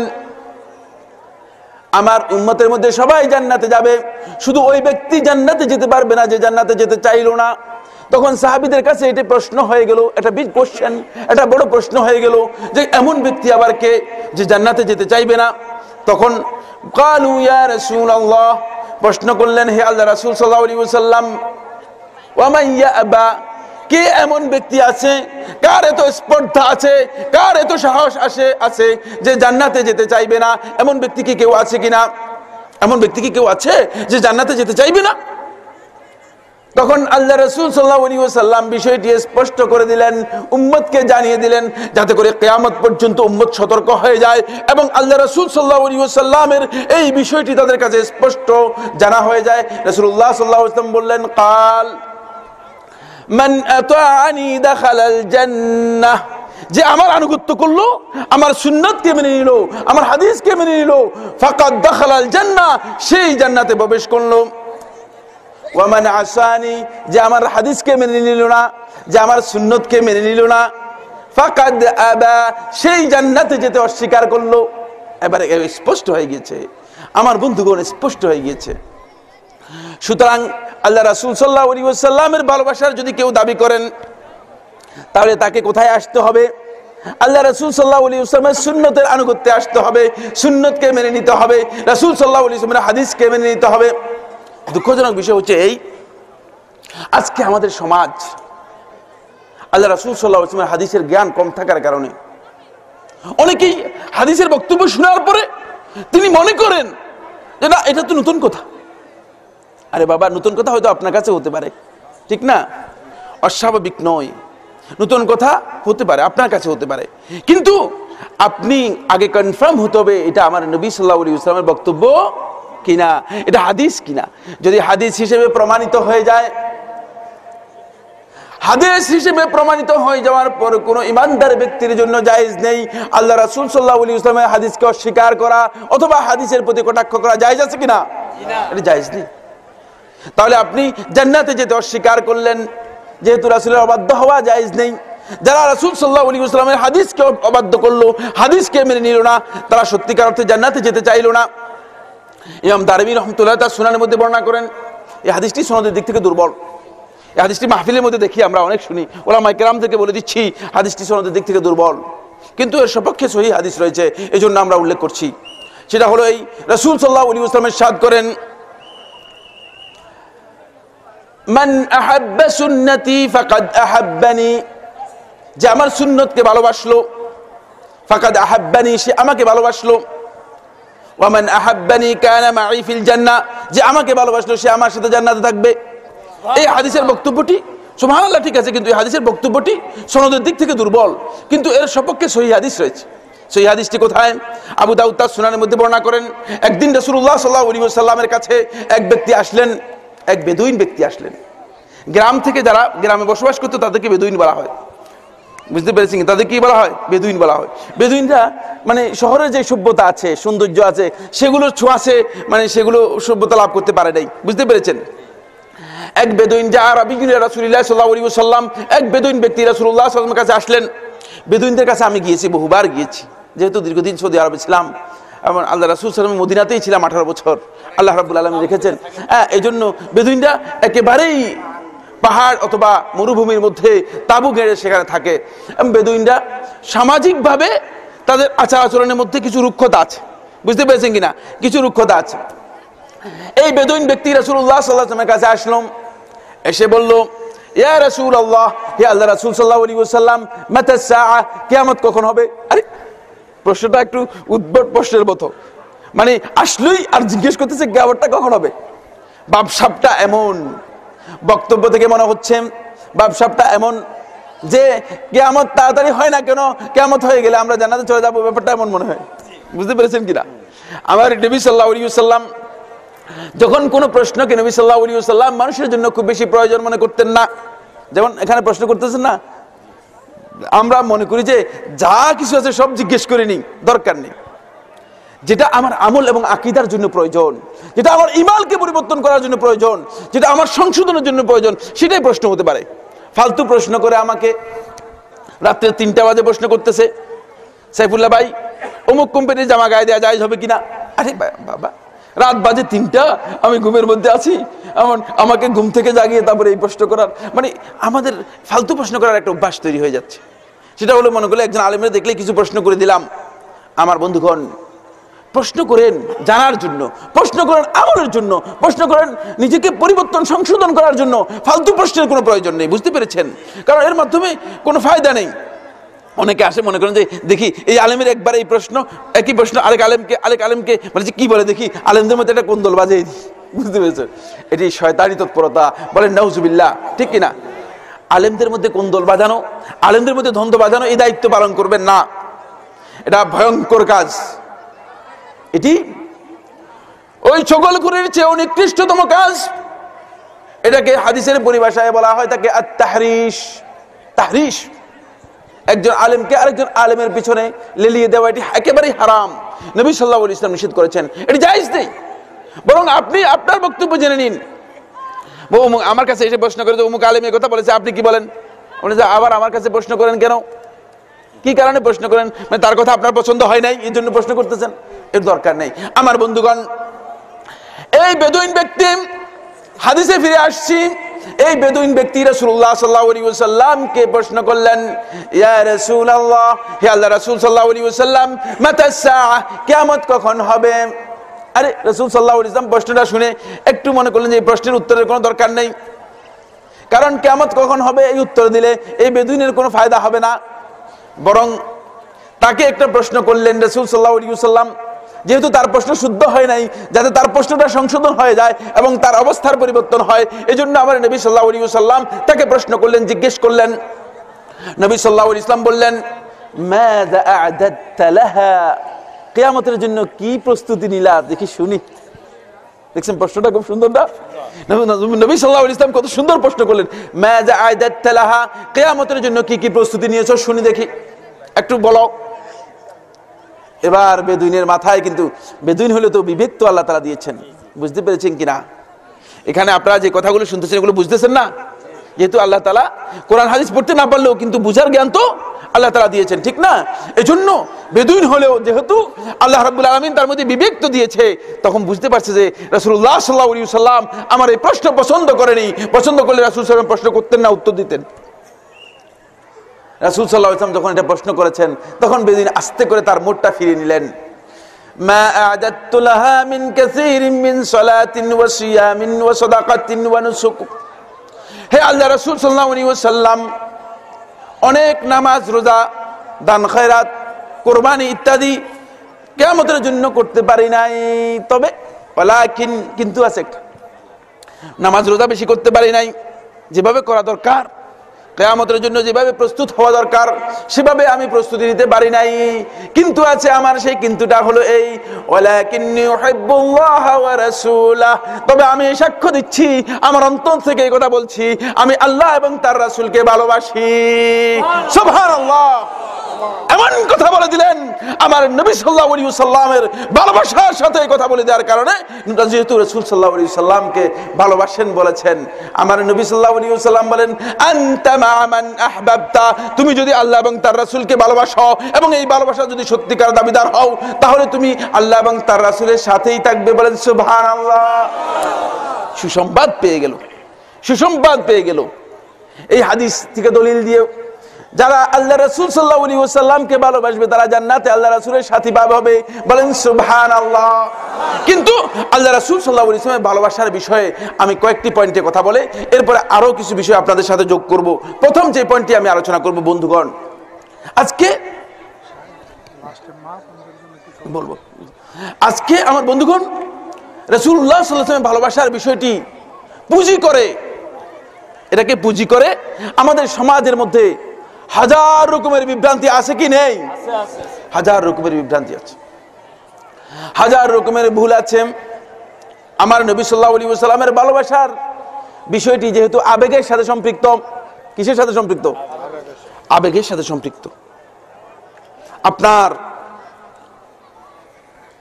যদি নবী সাল্লাল্লাহু আলাইহি ওয়াসাল্লামের ভালোবাসার কথা বলা হয় তখন এমন আবেগ আসে যেটি দুনিয়ার সত্যিকার যারা রাসূল সাল্লাল্লাহু আলাইহি ওয়াসাল্লামকে ভালোবাসে তাদের অন্তরগুলো তখন প্রকম্পিত হবে, বিগলিত হবে, ঠিক কিনা? কেঁপে উঠবে। যার অন্তরের মধ্যে ভালোবাসা নেই, শুধু ভালোবাসার দাবি করে, সেই সত্যিকার অর্থে আল্লাহ রাসূল সাল্লাল্লাহু আলাইহি ওয়াসাল্লামের বক্তব্য শুনে সে কি হবে না? বিগলিত হবে না। আমি জানি না, আমার ভাইরা এখানে আলেম ওলামায়ে কেরাম আছেন মঞ্চে এবং বাহিরে ওলামায়ে কেরাম আছেন, যখন আল্লাহ রাসূল সাল্লাল্লাহু আলাইহি ওয়াসাল্লামের হাদিসের কথাগুলো আসে তখন আমি ডরে ভয়ে আমার মনে হয় যেন এর উপর আর কোনো বক্তব্য দেয়াটা গোস্তাখি বেয়াদবি ছাড়া আর কিছু নয়, আমি মনে করে থাকি। আপনারা কি মনে করেন? কিন্তু আমি দেখি কিছু ভাই বন্ধু আল্লাহ রাসূল সাল্লাল্লাহু আলাইহি ওয়াসাল্লামের হাদিসকে উপেক্ষা করে তিনি মনে করেন যে আমার মুরব্বী, আমার পীর সাহেব হুজুর, আমার বুজুর্গ হুজুর, আমার কুতুবে কেবলা, আমার পীরে কেবলা, কাবার কাবা যেটা বলেছেন এটাই হক, হাদিস বাদ দেন। বলে আপনার হাদিস আপনার সাথে থাক, আমার হুজুর যেটা বলছেন এটাই ঠিক। আমার বন্ধুগণ, এটা কি শুদ্ধ কিনা? আপনি আল্লাহ রাসূলকে কতটুকু ভালোবাসেন এই কথাটুকু কিভাবে বলতে পারলেন? আল্লাহ রাসূল সাল্লাল্লাহু আলাইহি ওয়াসাল্লামের সাহাবী আব্দুল্লাহ ইবনে রাওয়াহা রাদিয়াল্লাহু তাআলা আনহু একদিন রাসূলুল্লাহ সাল্লাল্লাহু আলাইহি ওয়াসাল্লাম জুমার খুতবা দিচ্ছিলেন। রাসূলুল্লাহ সাল্লাল্লাহু আলাইহি ওয়াসাল্লাম জুমার খুতবা দিচ্ছিলেন, বুঝলেন? এমন সময় রাসূলুল্লাহ সাল্লাল্লাহু আলাইহি ওয়াসাল্লাম লোকদেরকে লক্ষ্য করে, একজন লোকে বা কাউকে লক্ষ্য করে বললেন, বসে পড়ো। আব্দুল্লাহ ইবনে রাওয়াহা রাদিয়াল্লাহু তাআলা আনহু তিনি রাস্তায় ছিলেন, রাসূলুল্লাহ সাল্লাল্লাহু আলাইহি ওয়াসাল্লাম আওয়াজ শুনতে পেলেন যে আল্লাহ রাসূল সাল্লাল্লাহু আলাইহি ওয়াসাল্লাম বলছে তুমি বসে পড়ো। রাস্তায় বসে গেলেন আব্দুল্লাহ ইবনে রাওয়াহা রাদিয়াল্লাহু তাআলা আনহু, মসজিদে আসলেন না, যেহেতু আল্লাহ রাসূল সাল্লাল্লাহু আলাইহি ওয়াসাল্লাম বসতে বলেছেন। আরে বাবা, তুমি কোন ভালোবাসার দাবি করতেছো? আল্লাহ রাসূল সাল্লাল্লাহু আলাইহি ওয়াসাল্লামের হাদিসগুলো পড়েন অথচ হাদিসের আমল করেন না, বলেন যে এই হাদিস আমাদের চলবে না, এই হাদিস আমাদের মাযহাবে নিষেধ করেছে। আমার বন্ধু, মাযহাবের আলেমদের নামে এই ধরনের মিথ্যাচার করবেন না, ভুল। উলামায়ে কেরামরা তারা সম্মানিত ব্যক্তি, তাদেরকে সর্বোচ্চ সম্মান আমরা করব।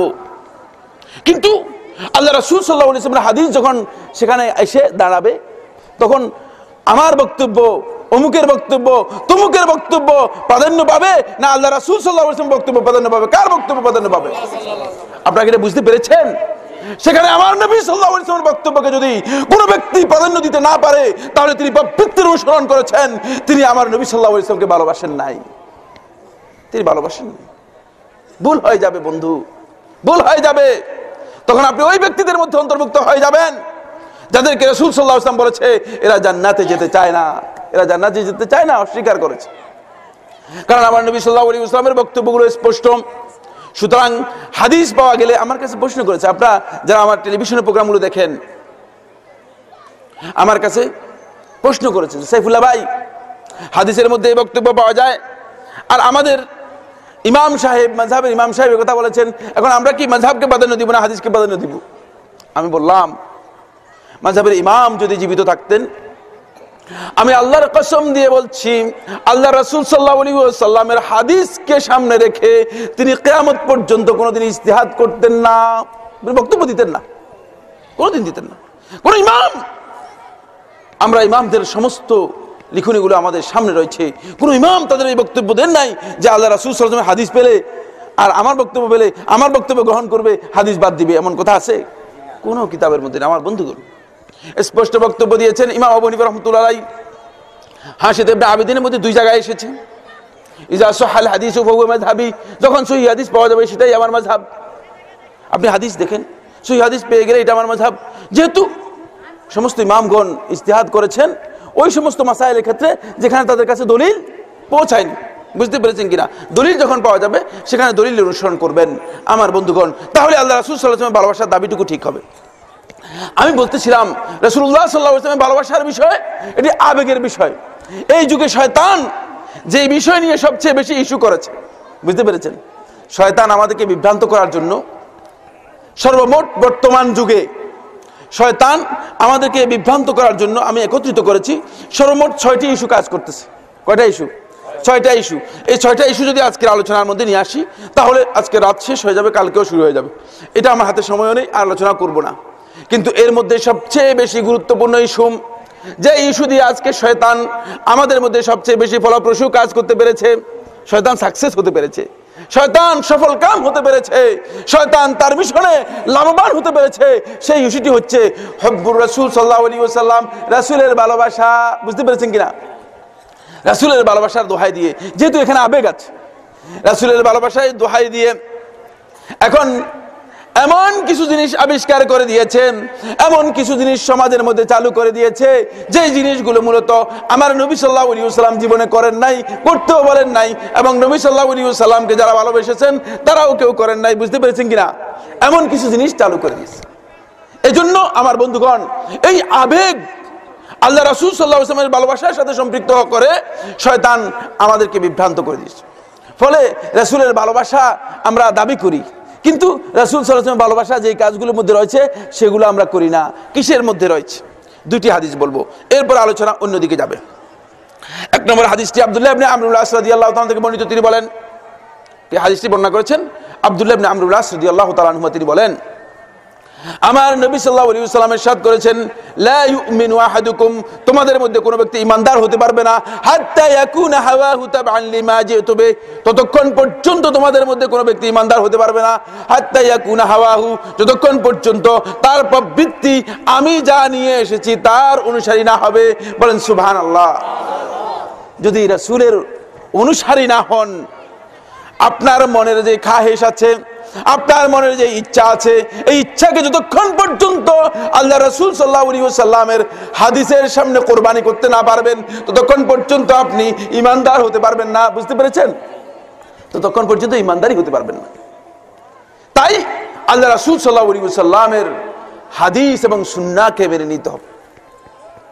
হাদিস এবং সুন্নাহকে যদি কোনো ব্যক্তি মেনে না নেয় তাহলে সেই ব্যক্তি নাজাত লাভ করতে পারবে না। খুব সুন্দর উদাহরণ দিয়েছেন ইমাম মালিক রাহমাতুল্লাহ আলাইহি। আমার বন্ধুগণ, ইমাম মালিক রাহমাতুল্লাহ আলাইহি বলেন, আস-সুন্নাতু কাসাফিনাতি নূহ ফামান রাকিবাহা নাজা ওয়া মান লাম ইয়ারকাবহা হালাক।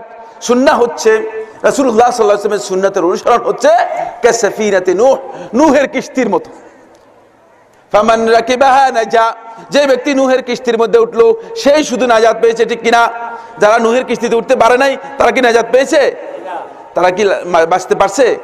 নূহের ছেলে বাঁচতে পারছে? আপনারা কি জানেন? জানেন না? নূহের ছেলে বাঁচতে পারছে? এই কিস্তিতে যারা উঠতে পারে নাই বন্ধুগণ, তারা কেউ বাঁচতে পারে নাই। আস-সুন্নাতু কাসাফিনাতি নূহ, ইমাম মালিক রাহমাতুল্লাহ বলতেছেন সুন্নাহ হচ্ছে কাসাফিনাতি নূহ, নূহের কিস্তির মতো। যে ব্যক্তি সুন্নাতে আরোহণ করতে পারলো, সুন্নাতে উঠতে পারলো, সেই শুধু নাজাত পাবে। ওয়া মান লাম ইয়ারকাবহা, যে সুন্নাতে উঠতে পারলো না, সুন্নাতে আরোহণ করতে পারলো না, হালাকা, সে ধ্বংস হয়ে গেল, তার ধ্বংস অনিবার্য। এজন্য আসুন, প্রথম হচ্ছে রাসূল সাল্লাল্লাহু আলাইহি ওয়াসাল্লামের ভালোবাসার যদি কেউ দাবি করেন তাহলে অবশ্যই রাসূল সাল্লাল্লাহু আলাইহি ওয়াসাল্লামের সুন্নাতের অনুসারী হতে হবে। এখানে আপনারা হয়তো আমাকে বলতে পারেন যে সাইফুল্লাহ ভাই সুন্নত বলতে কি কি বুঝাচ্ছেন? কারণ আমাদের সমাজে সুন্নাতের অর্থও কিন্তু বিকৃতি আছে, আছে কিনা? সুন্নাতের অর্থের মধ্যে বিকৃতি আছে, বিশাল বিকৃতি আছে। এগুলো নিয়ে আমি আলোচনা করে ঘন্টার পর ঘন্টা আলোচনা করব না। আমি এখানে সুন্নাত বলতে বুঝিয়েছি রাসূলুল্লাহ সাল্লাল্লাহু আলাইহি ওয়াসাল্লাম তার গোটা জিন্দেগিতে যত আমল করেছে সবগুলোকে, যেহেতু সবগুলোই সুন্নাতের মধ্যে অন্তর্ভুক্ত, বুঝতে পেরেছেন কিনা? সুতরাং রাসূলুল্লাহ সাল্লাল্লাহু আলাইহি ওয়াসাল্লামের জীবনের কোন একটা পোর্শনকে মানবেন, কোন একটা অংশকে মানবেন, আর কোন একটা অংশকে মানবেন না, এমনটি কোনোদিন হতে পারে না, এমনটি হবে না, হলে ভুল হয়ে যাবে। এটা হলো প্রথম পয়েন্ট। দ্বিতীয় যে পয়েন্টটি আমি আলোচনা করব বন্ধুগণ, আল্লাহ রাসূল সাল্লাল্লাহু আলাইহি ওয়াসাল্লামের ভালোবাসা কোন পথে। আমার আলোচ্য বিষয় হচ্ছে এটি, কিন্তু আলোচনা দীর্ঘ আর করব না, এজন্য শেষ কথা বলে দিচ্ছি। প্রথম হচ্ছে আমাদেরকে সুন্নাহর অনুসারী হতে হবে, সুন্নাহকে নিজেদের জীবনের জন্য গ্রহণ করতে হবে। আল্লাহ সুবহানাহু ওয়া তাআলা কোরআনে কারীমের মধ্যে ইরশাদ করেন, লাকাদ কানা লাকুম ফি রাসূলিল্লাহি উসওয়াতুন হাসানাহ, আল্লাহ রাসূলের মধ্যে তোমাদের জন্য উত্তম আদর্শ রয়েছে। আমার বন্ধুগণ, রাসূল সাল্লাল্লাহু আলাইহি ওয়াসাল্লামের আদর্শ গ্রহণ করবেন না আমার আদর্শ গ্রহণ করবেন? কোনটা? আমার আদর্শ গ্রহণ করবেন না রাসূলের আদর্শ গ্রহণ করবেন? না আজকে আমাদের সমাজের ওই বুজুর্গ কুতুব, বড় পীর, কুতুবুল আকতাব, বিশ্ব ওলি, তার আদর্শকে গ্রহণ করবেন? কার আদর্শ গ্রহণ করবেন? যেহেতু আমাদের সামনে সবচেয়ে বড় মডেল রয়ে গিয়েছে, আমি কোনো ওলিকে, কোনো কুতুবকে, কোনো বুজুর্গকে খারাপ বলতে চাচ্ছি না, কিন্তু যেহেতু আমাদের সামনে আল্লাহ রাসূল সাল্লাল্লাহু আলাইহি ওয়াসাল্লামের মডেল রয়ে গিয়েছে, সর্বোচ্চ মডেল রয়ে গিয়েছে, সুতরাং এর নিচে আমার কোনো দরকার নেই, ঠিক কিনা? নিচে নামলে আমি আল্লাহ রাসূল সাল্লাল্লাহু আলাইহি ওয়াসাল্লামের পরে যিনি আছেন আবু বকরের কাছে যাব, আবু বকরের কাছে না পেলে কার কাছে যাব? উমরের কাছে যাব, উমরের কাছে না পেলে ওসমানের কাছে যাব, ওসমানের কাছে না পেলে আলীর কাছে যাব। আলাইকুম বিসুন্নতি ওয়া সুন্নাতিল খুলাফায়ে রাশিদিন আল মাহদিয়িন তামাসসাকু বিহা ওয়া আদ্দু আলাইহা বিন নওয়াজিজ। আমার নবী সাল্লাল্লাহু আলাইহি ওয়াসাল্লাম স্পষ্ট করে বলে দিয়েছেন। সুতরাং এখানে হাইয়ান ইবনে বাইয়ান অমুককে অনুসরণ করার কোনো দরকার নেই। যেহেতু রাসূল সাল্লাল্লাহু আলাইহি ওয়াসাল্লামের কোনো বিষয় তিনি উজ্জ্বল রেখে যান নাই, অস্পষ্ট রেখে যান নাই। আমাদের সমাজে একটা কথা চালু আছে, বলে যে 30,000 হচ্ছে জাহেরি আর 60,000 হচ্ছে বাতিনি। এরকম কথা শুনছেন কিনা আপনারা? এখানে কেউ শুনে নাই? বলে না এরকম? 30,000 হলো জাহেরি, 60,000 হলো বাতিনি। আমার বন্ধুগণ,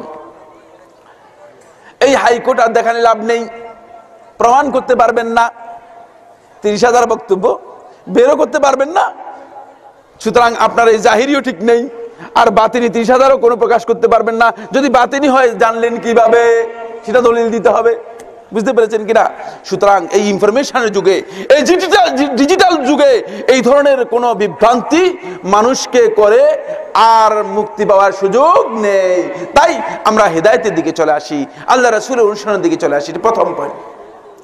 দ্বিতীয় নম্বর পয়েন্ট হচ্ছে আমার বন্ধুগণ, রাসূলুল্লাহ সাল্লাল্লাহু আলাইহি ওয়াসাল্লামের হাদিসগুলো আমাদের কাছে সুন্দর এবং সহিহ সনদে এসেছে। ইমাম বুখারী রাহমাতুল্লাহ হাদিস সংকলন করেছেন সহিহ বুখারীর মধ্যে, ইমাম মুসলিম রাহমাতুল্লাহ হাদিস সংকলন করেছেন সহিহ মুসলিমের মধ্যে। হাদিসগুলো আছে কি নাই? হাদিসগুলো আছে কিনা? আছে। হতে পারে আমি জানতে পারি নাই, কোনো কারণে আমি জানতে পারি নাই, কিন্তু হাদিস আছে কিনা? হাদিস আছে। রাসূলুল্লাহ সাল্লাল্লাহু আলাইহি ওয়াসাল্লামের হাদিস প্রমাণিত হওয়ার পরে যদি কোনো ব্যক্তি হাদিসকে অস্বীকার করে, কোনো ব্যক্তি যদি হাদিসকে নিজের অন্তর দিয়ে মানতে চায় না, এমন অবস্থা হয়, সেই ব্যক্তি আল্লাহ রাসূলকে ভালোবাসে না। এটা জেনে নিতে হবে, সে ব্যক্তি আল্লাহ রাসূলকে ভালোবাসে না, সেই ব্যক্তি আল্লাহ রাসূলকে ভালোবাসে না। কারণ আল্লাহ রাসূল সাল্লাল্লাহু আলাইহি ওয়াসাল্লামকে ভালোবাসলে অবশ্যই রাসূল সাল্লাল্লাহু আলাইহি ওয়াসাল্লামের নির্দেশকে অনুসরণ করতে হবে। এজন্য এই দুটি পয়েন্ট আজকে গ্রহণ করুন। এটা হলো প্রথম কথা। দ্বিতীয় আরেকটি পয়েন্টে আজকে আলোচনার মধ্যে আপনাদের দৃষ্টি আকর্ষণ করব খুব অল্প সময়ের মধ্যে। আপনারা আর কয়েক মিনিট সময় দিতে পারবেন তো ইনশাআল্লাহ? আর বেশিক্ষণ চাই না, সর্বোচ্চ আর 10 মিনিট সময় আপনাদের থেকে নেব, দেবেন তো ইনশাআল্লাহ? আমার বন্ধুগণ, রাত অনেক গভীর হয়ে গিয়েছে, আপনাদের কষ্ট হচ্ছে আমি বুঝতে পারছি, তারপরেও খুব 10 মিনিটের মধ্যে এই কথাটি বলতে চাই। সেটি হলো এই, আজকে আমাদের সমাজের মধ্যে একদল লোক আছে, শয়তান আরেকটি ইস্যু আমাদের যুবকদেরকে বিভ্রান্ত করতেছে। যুবকদের মধ্যে যারা সহিহ আকীদায় বিশ্বাসী, কোরআন এবং হাদিসে বিশ্বাসী, ভালো আকীদা যাদের মধ্যে আছে, ভালো ইসলামের জ্ঞান যাদের মধ্যে আছে, এখন শয়তান তো তাদের মধ্যে কাজ করতে হবে, ঠিক না? শয়তানের প্রজেক্ট তাদের মধ্যে আসতে হবে না? শয়তান, আমার বন্ধুগণ, শয়তানের প্রজেক্ট পরিকল্পনা যেমনি ভাবে একজন সাধারণ পাবলিকের জন্য, তেমনি ভাবে একজন ওলির জন্য, তেমনি ভাবে একজন বড় আলেমের জন্য, তেমনি ভাবে মসজিদের ইমামের জন্য, তেমনি ভাবে মসজিদের মুয়াজ্জিনের জন্য, তেমনি ভাবে বড় বুজুর্গ হুজুরের জন্য, তেমনি ভাবে মুফতি সাহেবের জন্য, ঠিক কিনা? শয়তান কিন্তু বসে নেই। আল্লাহর পথ থেকে, আল্লাহ রাসূল সাল্লাল্লাহু আলাইহি ওয়াসাল্লামের পথ থেকে আমাদেরকে বিচ্যুত করার জন্য শয়তান কিন্তু বসে নেই। শয়তান কাজ করে যাচ্ছে। শয়তান আমাদের যুবকদেরকে বিচ্যুত করার জন্য, পথভ্রষ্ট করার জন্য, যারা হেদায়েতের আলো পেয়ে গেছে, জীবনকাল এটা আল্লাহর কাছে খুব পছন্দনীয়। আসহাবুল কাহফের ঘটনা আল্লাহ তাআলা কোরআনের মধ্যে উল্লেখ করেছেন, উল্লেখ করে তাদের প্রশংসা করতেছেন, ইন্নাহুম ফিতয়াতুন আমানু বিরাব্বিহিম ওয়া জিদনাহুম হুদা। ইন্নাহুম ফিতয়াতুন, তারা হচ্ছে একদল যুবক, যারা আসহাবুল কাহফ, যাদেরকে আল্লাহ সুবহানাহু ওয়া তাআলা 309 বছর পর্যন্ত, যাদেরকে আল্লাহ রাব্বুল আলামিন মৃত্যু দিয়ে ঘুম পাড়িয়ে রেখেছিলেন, তারপর আবার জীবন দিয়েছেন, তাদের কথা আল্লাহ তাআলা কোরআনের মধ্যে পরিচয় করে দিচ্ছেন, ইন্নাহুম ফিতয়াতুন আমানু বিরাব্বিহিম। তারা হচ্ছে যুবকের দল। যুবকদের যৌবনের এই ক্ষমতাটুকুকে আল্লাহ সুবহানাহু ওয়া তাআলা বলেছেন এটি হচ্ছে পাওয়ার, শক্তি। একজন বৃদ্ধ এখন যা করতে পারবে যুবকের চেয়ে অনেক বেশি করতে পারে, ঠিক কিনা? কারণ এই শক্তিটা খুব গুরুত্বপূর্ণ, এটি ইসলামের জন্য কাজে লাগবে, ইসলামের পথে এটি ব্যয় হবে। যখন এই ইনফরমেশনের যুগে যুবকরা যখন দলে দলে ইসলামের দিকে আসতেছিল, যুবকরা যখন তাদের আকীদাকে সংশোধন করে সহিহ আকীদা এবং সহিহ ইসলামের মধ্যে আসতেছিল, এখন শয়তান একটা নতুন ইস্যু যুবকদের মধ্যে নিয়ে এসেছে। যেহেতু যুবকদের সবচেয়ে বড় আবেগ রক্ত টকবগে অবস্থা, রক্ত গরম থাকে, ঠিক কিনা? তখন শয়তান দেখলো যে কোন পথে এদেরকে কাজে লাগানো যায়। তখন শয়তান একটা কঠিন ইস্যু নিয়ে আসলো, সেটা হলো জিহাদের ইস্যু, ঠিক কিনা?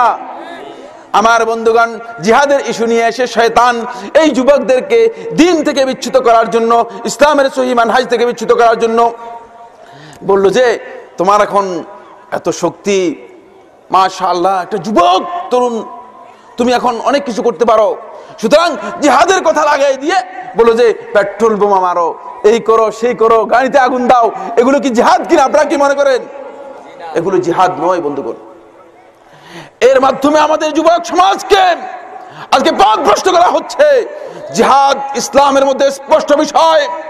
আমার বন্ধুগণ, আমি দ্ব্যর্থহীন ভাবে আপনাদেরকে জানিয়ে দিতে চাই, ওয়াল জিহাদ মাদিন ইলা ইয়াউমিল কিয়ামা। সহিহ বুখারী হাদিসের মধ্যে আমার নবী সাল্লাল্লাহু আলাইহি ওয়াসাল্লাম ইরশাদ করেন, কিয়ামত পর্যন্ত জিহাদ অব্যাহত থাকবে।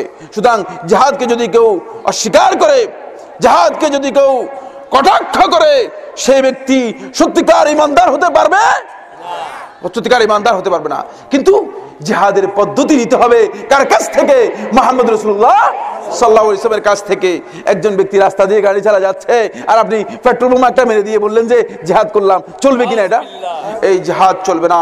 আমাদের যুবক সমাজদেরকে বিভ্রান্ত করার জন্য, পথভ্রষ্ট করার জন্য শয়তান আরেকটি কায়দা চালু করে দিয়েছে। এখন জিহাদের নাম দিয়ে আমাদের মধ্যে আরেকটা দলাদলি তৈরি করে দিয়েছে, নাউজুবিল্লাহ। আমার বন্ধুগণ, আমি যখন সিলেটে গেলাম তখন আমাদের এক বন্ধু বলল যে সাইফুল্লাহ ভাই, আপনি জিহাদ সম্পর্কে কোনো বক্তব্য দেন না, শুধু তাওহীদ আর তাওহীদ, আকীদার কথা বলেন। আমার আল্লাহর কথা যখন বলি, তাওহীদের কথা বলি, তখন অনেকের কাছে পছন্দ হয় না, যেহেতু রক্তগুলো টকবগে, বুঝতে পেরেছেন কিনা? আর জিহাদের কথা বললে গরম হয়ে যায়, আল্লাহু আকবার বলে চিৎকার দিয়ে ওঠে, মনে করে যে মাশাআল্লাহ, এত বড় বক্তা, এত ভালো কথা বলছেন, রক্ত গরম হয়ে যাচ্ছে, বুঝতে পেরেছেন কিনা? তখন আমাকে বললেন যে সাইফুল্লাহ ভাই, জিহাদের কথা বলেন না কেন?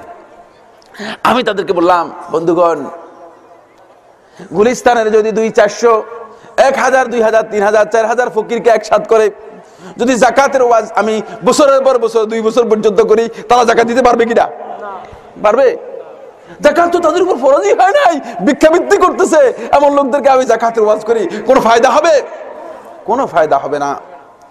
যেই সমাজের মানুষগুলো কবর পূজা করতেছে, কবরের জন্য মান্নত করতেছে, পীরের পূজা করতেছে, ব্যক্তির পূজা করতেছে, আল্লাহ রাব্বুল আলামিনের হকগুলোকে দুনিয়ার মানুষের মধ্যে বন্টন করে দিচ্ছে, সেই সমাজের মানুষগুলো যাদের তাওহীদ ঠিক নেই, তাদেরকে নিয়ে কি জিহাদের ওয়াজ করবেন বলেন আমাকে? যতক্ষণ পর্যন্ত ঈমান না আসবে, তাওহীদ ঠিক না হবে, ততক্ষণ পর্যন্ত এই জিহাদটুকু ফালতু জিহাদ, এই জিহাদের কোনো অর্থ নেই। ঈমান আগে মজবুত করেন, যখন ঈমান মজবুত হবে, তাওহীদ ঠিক হয়ে যাবে, তখন আপনি এমনিতেই জিহাদের চেতনা নিয়ে, যেহেতু জিহাদ অন্তরের মধ্যে অবশ্যই আসবে, ঈমানদার ব্যক্তির অন্তরের মধ্যে জিহাদ না থেকে পারে না। আমার বন্ধুগণ, এজন্য শয়তান একটা ইস্যু বের করেছে, আমাদের যুবকদেরকে বিচ্যুত করার জন্য শয়তান একটা ইস্যু তৈরি করেছে। আমার বন্ধুগণ, সর্বশেষ বক্তব্য আমার মা বোনদের জন্য, অত্যন্ত কষ্ট করে এসেছেন, আমাদের হাতে সময় নেই, যতটুকু সময় চেয়েছিলাম ততটুকু শেষ প্রায়, তারপরেও খুব অল্প সময়ের মধ্যে আমি আপনাদেরকে কয়েকটি কথা বলতে চাই। আমার মা ও বোনেরা, ইসলাম যেমনি ভাবে পুরুষদেরকে গুরুত্ব দিয়েছে, পুরুষদেরকে ইসলাম যেমনি ভাবে গুরুত্ব দিয়েছে, ঠিক তেমনি ভাবে ইসলাম নারীদেরকেও গুরুত্ব দিয়েছে। মুসনাদে আহমদের সহিহ হাদিসের মধ্যে রাসূল হুদা সাল্লাল্লাহু আলাইহি ওয়াসাল্লাম ইরশাদ করেন, তিনি বলেন, আন-নিসাউ শাকাইকুর রিজাল, নারীরা হচ্ছে মূলত পুরুষদের সমপর্যায় ইসলামের মধ্যে, পুরুষদের সমপর্যায়। কিন্তু দুঃখজনক বিষয় হচ্ছে শয়তান আমাদের কাছে এসে গিয়েছে, শয়তান আমাদের কাছে এসে গিয়েছে, এসে শয়তান নারীর অধিকার নাম নিয়ে, নারী নীতির নাম দিয়ে আমাদের বোনদেরকে তাদের যে হেশমত মর্যাদা আছে, সেই মর্যাদা থেকে শয়তান সম্পূর্ণরূপে কি করে দিয়েছে? তাদেরকে বিচ্যুত করে দিচ্ছে। আমার বন্ধুগণ, আপনাদের জানা আছে, যখন আল্লাহ সুবহানাহু ওয়া তাআলা আদম এবং হাওয়া আলাইহিস সালাতু ওয়াস সালামকে, এই দুইজনকে যখন আল্লাহ রাব্বুল আলামিন এই দুইজনকে যখন জান্নাতের মধ্যে দিলেন, জান্নাতের মধ্যে দিয়ে বললেন আল্লাহ রাব্বুল আলামিন যে তোমরা এই দুইজনেই জান্নাতের মধ্যে খুব আরামে থাকো, ওয়াকুলা রাগাদা, এবং ভালোভাবে শান্তভাবে তোমরা পরিতৃপ্তির সাথে তোমরা খাওয়া দাও। মানে অর্থাৎ এক কথায় বলা যায়, যদিও আল্লাহ তাআলার বক্তব্য এভাবে নয়, খাওয়া দাও তোমরা এখানে পূর্তি করো, মানে এমনটা, যদিও বক্তব্য হুবহু এভাবে নয়, ভুল বুঝবেন না। আল্লাহ রাব্বুল আলামিন আদম এবং হাওয়া আলাইহিস সালাতু ওয়াস সালাম এই দুজনকে জান্নাতের মধ্যে দিয়ে এভাবে বললেন যে তোমরা জান্নাতে থাকো এবং জান্নাতে তৃপ্তির সাথে তোমরা খাওয়া দাও। কিন্তু দিয়ে দিলেন, বললেন যে ওয়ালা তাকরাবা হাযিহিশ শাজারা ফাতাকুনা মিনাদ যালিমিন, ওয়ালা তাকরাবা হাযিহিশ শাজারা, তবে এই যে গাছটা দেখালাম না, এই গাছের কাছেও যাবে না, এই গাছের কাছেও যাবে না, তাহলে তোমরা জালেমদের মধ্যে অন্তর্ভুক্ত হয়ে যাবে, তোমরা জালেমদের মধ্যে অন্তর্ভুক্ত হয়ে যাবে।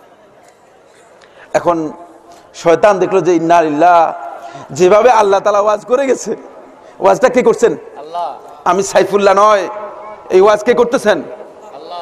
আদম এবং হাওয়া আলাইহিস সালাতু ওয়াস সালামকে এই ওয়াজ কে করতেছেন? আল্লাহ। স্বয়ং রব্বুল আলামিন ওয়াজ করতেছেন, রব্বুল আলামিন নির্দেশ দিচ্ছেন।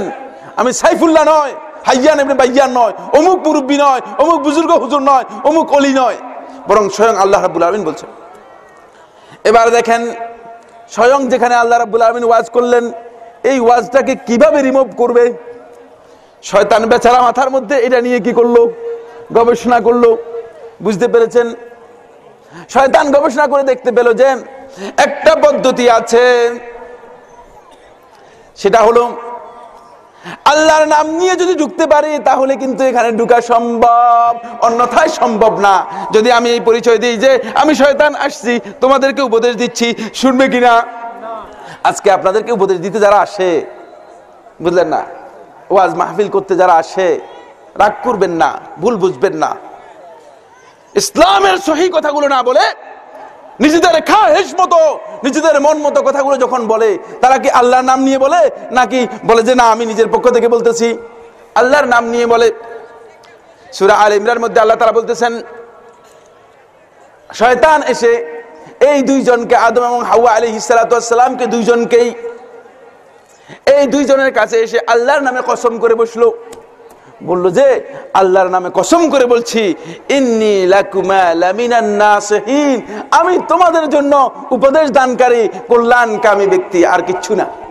কত সুন্দরভাবে সে বলতেছে। এখন আদম আলাইহিস সালাম দেখলেন আল্লাহর নামে বলতেছে, তাহলে হয়তো ভালো কথাও বলতে পারে। বলে যে এই যে গাছ, এই গাছ থেকে যদি খাও তাহলে তোমরা আর জান্নাত থেকে বের হবে না। কিভাবে সুন্দর করে বুঝিয়ে দিল, বুঝতে পেরেছেন কিনা? এটা কি আসলে জান্নাতে থাকার সুযোগ পেয়েছে শেষ পর্যন্ত? আমার আল্লাহ রাব্বুল আলামিন এই গাছ থেকে নিষেধ করলেন, কিন্তু শয়তান উল্টা বুঝিয়ে দিল। শয়তান কি করলো? উল্টা বুঝিয়ে দিল। ফলে আদম এবং হাওয়া আলাইহিস সালাতু ওয়াস সালাম এই গাছের ফল খেয়ে ফেললেন, এই গাছে খেয়ে ফেললেন, ফল খেয়ে ফেললেন, যেটা নিষেধ করলো সেটা করলেন। তারপরে যখন এই গাছের ফল খেয়ে ফেললেন, ফাবাদাত লাহুমা সাওআতুহুমা, তাদের দুইজনের এই যে কাপড় ছিল, কাপড় দুটি খুলে গেল, উন্মুক্ত হয়ে গেল। বুঝতে পেরেছেন কিনা? শয়তান বুদ্ধি করে আমাদেরকে ল্যাংটা করে দিল সেখানেই। এইভাবে আমাদের নারী সমাজকে, যাদেরকে ইজ্জত এবং আব্রু দিয়ে ইসলাম ডেকে দিয়েছিল, ওখানেই শেষ পর্যন্ত শয়তান পলিসি করে কি করেছে? কাপড় নিয়ে গিয়েছে। এখনো শয়তান এই কাজে ব্যস্ত আছে। এখনো শয়তান আমাদের বন্ধের পর্দা লঙ্ঘন করার জন্য, আমাদের বন্ধুদেরকে ইসলামের নির্দেশনা থেকে বের হওয়ার জন্য শয়তান বিভিন্ন প্রবঞ্চনা দিয়ে যাচ্ছে। আরে তোমার অধিকার কি কম? তুমি কি মানে ঘরে বসে থাকার লোক? তোমার এই এই এই করতে পারো? বন্ধুগণ, সবই আপনি করতে পারবেন, কিন্তু আপনার প্রয়োজন নেই। সব কাজ যদি আপনি করেন তাহলে অন্যরা কি করবে? সব দায়িত্ব যদি আমি সাইফুল্লাহ পালন করি তাহলে অন্য যারা আছে তারা কি দায়িত্ব পালন করবে? ঠিক না? ইসলাম আপনাকে দায়িত্ব দিয়েছে সীমাবদ্ধ, খুব অল্প কাজ। জান্নাতের জন্য আমার বন্ধুগণ পুরুষদেরকে যত নির্দেশ দেওয়া হয়েছে, নারীদেরকে এই নির্দেশ কমিয়ে দেওয়া হয়েছে, হালকা করে দেওয়া হয়েছে। আমার নবী সাল্লাল্লাহু আলাইহি ওয়াসাল্লাম বলেন, আল্লাহর বান্দি মহিলারা যখন ইজা সাল্লাত খামসাহা, 5 ওয়াক্ত সালাত যখন আদায় করবে, 5 ওয়াক্ত সালাত যখন আদায় করবেন, ওয়া সামাত রমাদানাহা, এবং রমজান মাসে যখন সিয়ামটা পালন করবে, রমজান মাসের সিয়াম যখন পালন করবে, ওয়া আতাআত বালাহা, এবং আল্লাহ তার স্বামীর যে আনুগত্য রয়েছে, স্বামীর আনুগত্য, ওয়া আতাত যাকাতাহা, 3 নম্বর হচ্ছে যাকাতটা আদায় করবে যদি তার উপর যাকাত থাকে।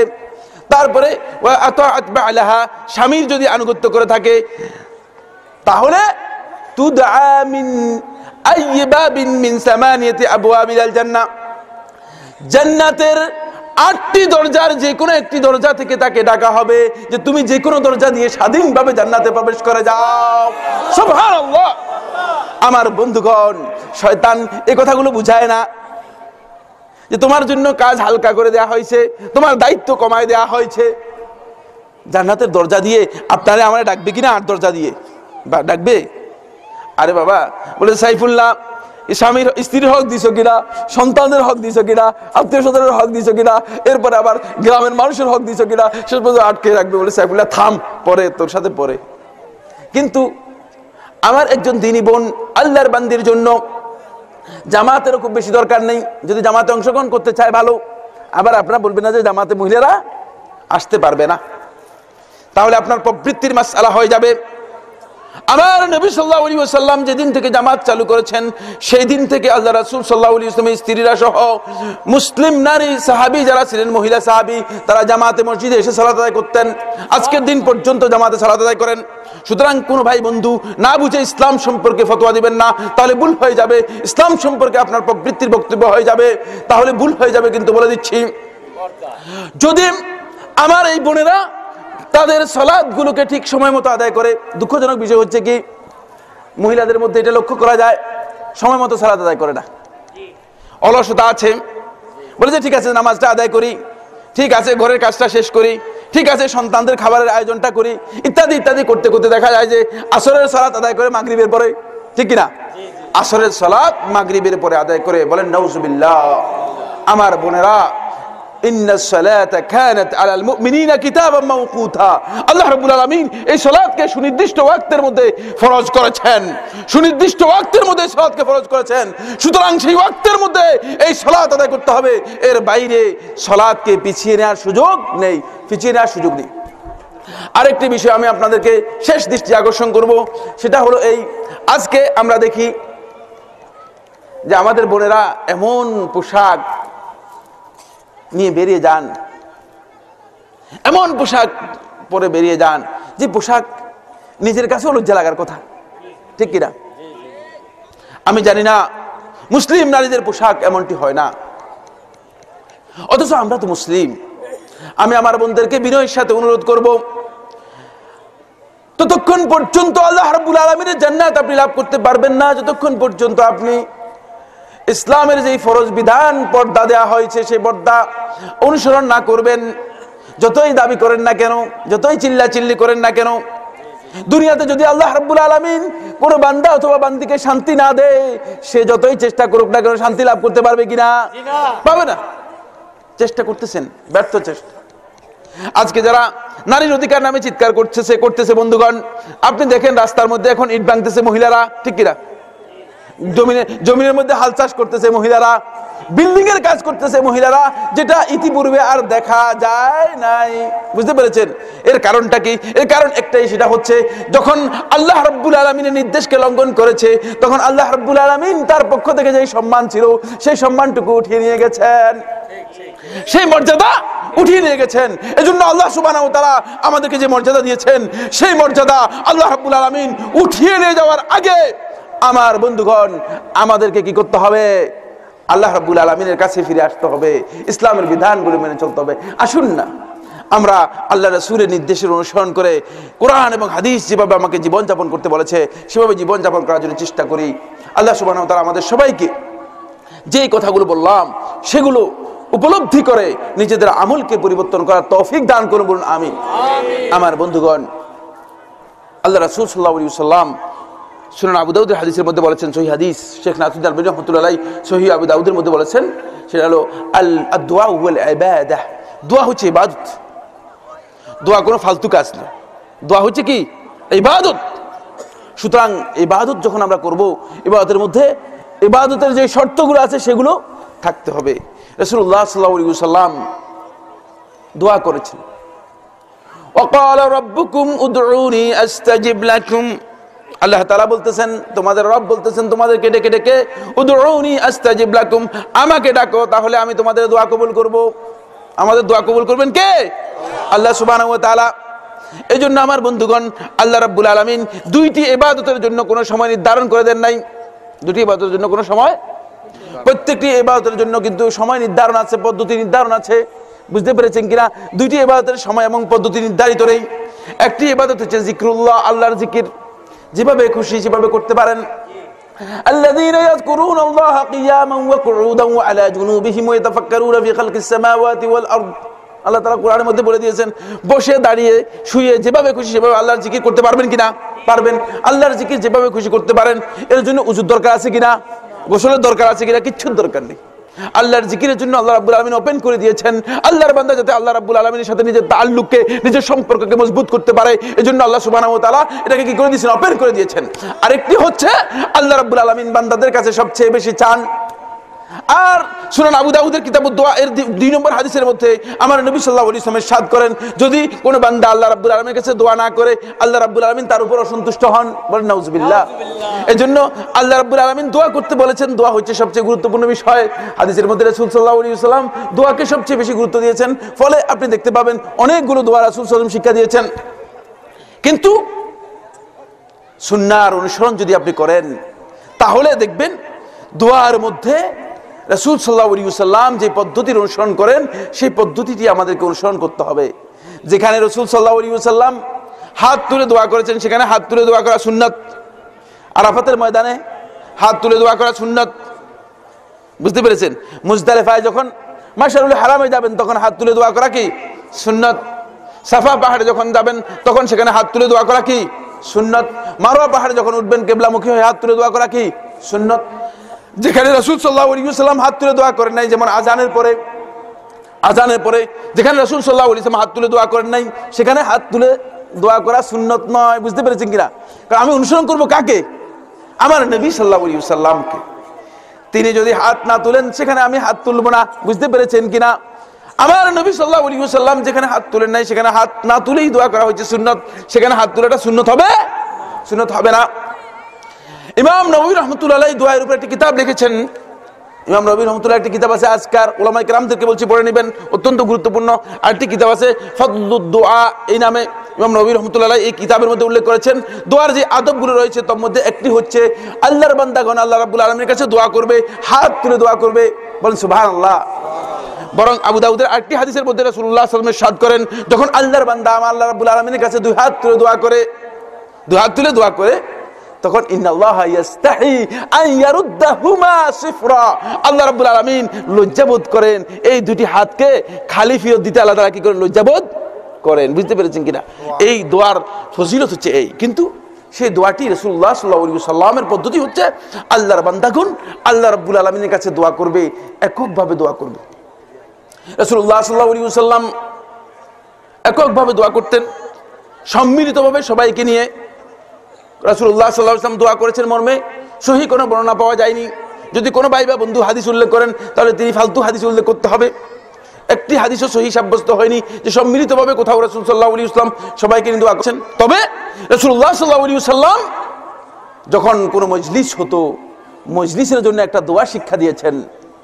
এই দোয়াটি যদি এটি সহিহ মুসলিমের মধ্যে এসেছে। রাসূলুল্লাহ সাল্লাল্লাহু আলাইহি ওয়াসাল্লাম বলেছেন, যদি কোনো বান্দা এই মজলিসের এই দোয়াটি পড়ে তাহলে মজলিসের যত ভুল ত্রুটি আছে সব কিছু আল্লাহ সুবহানাহু ওয়া তাআলা ক্ষমা করে দিবেন। বলেন সুবহানাল্লাহ। সব আল্লাহ রাব্বুল আলামিন ক্ষমা করে দিবেন। সেই দোয়াটি প্রথমে আমরা পড়ি, তারপর আল্লাহ রাব্বুল আলামিনের কাছে আমরা কয়েকটা দোয়া করব। এটা ইলতিজাম নয়, বাধ্যবাধকতা নয়, কয়েকটা দোয়া করব। আবার আপনারা এটা মনে করেন সাইফুল্লাহ ভাই আখেরি মুনাজাতটা দিয়ে দেন আমরা চলে যাই, ঠিক না? এরকম চিন্তা করার কোনো সুযোগ নেই। আখেরি মুনাজাত বলতে কোনো জিনিস ইসলামের মধ্যে, আখেরি মুনাজাতের অর্থ হচ্ছে আপনি আর এরপরে কোনো মুনাজাত করবেন না। আসলে কি মুনাজাত করবেন কি করবেন না? করবেন তো অবশ্যই। আমার আল্লাহর কাছে যতদিন আপনি জীবিত আছেন ততদিন পর্যন্ত আমার আল্লাহর কাছে দোয়া করবেন। সুতরাং আমার নবী সাল্লাল্লাহু আলাইহি ওয়াসাল্লাম কখনো আখেরি মুনাজাত করেন নাই, সুতরাং কখনো এই আখেরি মুনাজাত আমরা করি না। আমরা দোয়া করি সব সময় আল্লাহর কাছে দোয়া করি, যখন পারি তখন দোয়া করি। প্রথমে আমরা সেই দোয়াটি বলবো যে দোয়াটি রাসূলুল্লাহ সাল্লাল্লাহু আলাইহি ওয়াসাল্লাম মজলিসের জন্য শিক্ষা দিয়েছেন। সেটা কি জানা দরকার আছে কিনা? দরকার আছে। আমার সাথে বলুন, সুবহানাকা আল্লাহুম্মা ওয়া বিহামদিকা আশহাদু আল্লা ইলাহা ইল্লা আনতা আস্তাগফিরুকা ওয়া আতুবু ইলাইক। আমার বন্ধুগণ, এই দোয়ার যদি ব্যাখ্যা করি সারা রাত লাগবে। এর মধ্যে এত বেশি কথা আল্লাহ রাসূল সাল্লাল্লাহু আলাইহি ওয়াসাল্লাম আমাদেরকে শিক্ষা দিয়েছেন। আমি সাইফুল্লাহর মতো লোক যদি হাত তুলে আল্লাহ রাব্বুল আলামিনের কাছে নিজের কথাগুলো বলি, এগুলো এই দোয়ার মধ্যে মানে সারা রাত বললেও সমান হবে না যে কথাটি আল্লাহ রাসূল সাল্লাল্লাহু আলাইহি ওয়াসাল্লাম এখানে শিক্ষা দিয়েছেন। তারপরে আল্লাহ রাব্বুল আলামিনের কাছে আমরা ফরিয়াদ করছি, রব্বুল আলামিন মেহেরবানি করে যে কথাগুলো আমরা আলোচনা করেছি আমাদের এই কথাগুলো নিজেদের জীবনে আমল করার তৌফিক দান করুন। বলুন আমিন। আল্লাহ রাব্বুল আলামিন আমাদের সবাইকে হিদায়াত দান করুন। বলুন আমিন। আল্লাহ রাব্বুল আলামিন আমাদের সবাইকে দ্বীনের জ্ঞান দান করুন। বলুন আমিন। আমার বন্ধুগণ, জ্ঞান হচ্ছে আলো। এই আলো যদি কোনো ব্যক্তির সামনে না থাকে, তার না মানে তার এই দুই চোখ আছে কিন্তু দেখবে কিনা? যদি আলো না থাকে দেখে না। চোখ থাকলেও চোখের কোনো কাজ নেই, যেহেতু আলো যদি চোখের সামনে না দেওয়া হয় তাহলে দেখা যায় না। এজন্য ইলম হচ্ছে মূলত প্রকৃত আলো, যেই আলোর মাধ্যমে আপনি আপনার জীবনকে পরিচালিত করবেন। আল্লাহ রাব্বুল আলামিন আমাদেরকে সেই ইলম দান করুন। বলুন আমিন। আমার নবী সাল্লাল্লাহু আলাইহি ওয়াসাল্লাম সালাতুল ফজরের পরে একটি দোয়া শিক্ষা দিয়েছেন, আপনাদের মনে হয় জানা আছে, বলবো কিনা? আল্লাহুম্মা ইন্নী আসআলুকা ইলমান নাফিআ ওয়া রিজকান তাইয়্যিবা ওয়া আমালান মুতাকাব্বালা। এখানে গোটা পৃথিবীর যত দোয়া আছে সবগুলোকে একসাথ করে দিয়েছেন। বলেন সুবহানাল্লাহ। আল্লাহ সুবহানাহু ওয়া তাআলা আমাদের সবাইকে দ্বীনের উপর ইস্তেকামত দান করুন। বলুন আমিন। আল্লাহুম্মা ইহদিনা اللهم اهدنا ويسر الهدى لنا اللهم يسرنا ويسر لنا اللهم لا سهل الا ما جعلته سهلا وانت تجعل الحزن اذا شئت سهلا يسر لنا امورنا انك على ذلك قدير وبالاجابه جدير سبحانك اللهم وبحمدك اشهد ان لا اله الا انت استغفرك واتوب اليك ওয়া সাল্লাল্লাহু আলা মুহাম্মদ ওয়া আলা আলি মুহাম্মাদিন ওয়া আলা আলিহি ওয়া আসহাবিহি ওয়া সাল্লাম। আপনাদের কাছে ক্ষমা চেয়ে নিচ্ছি যে আসলে আপনাদের অনেক রাত পর্যন্ত কষ্ট দিয়েছি।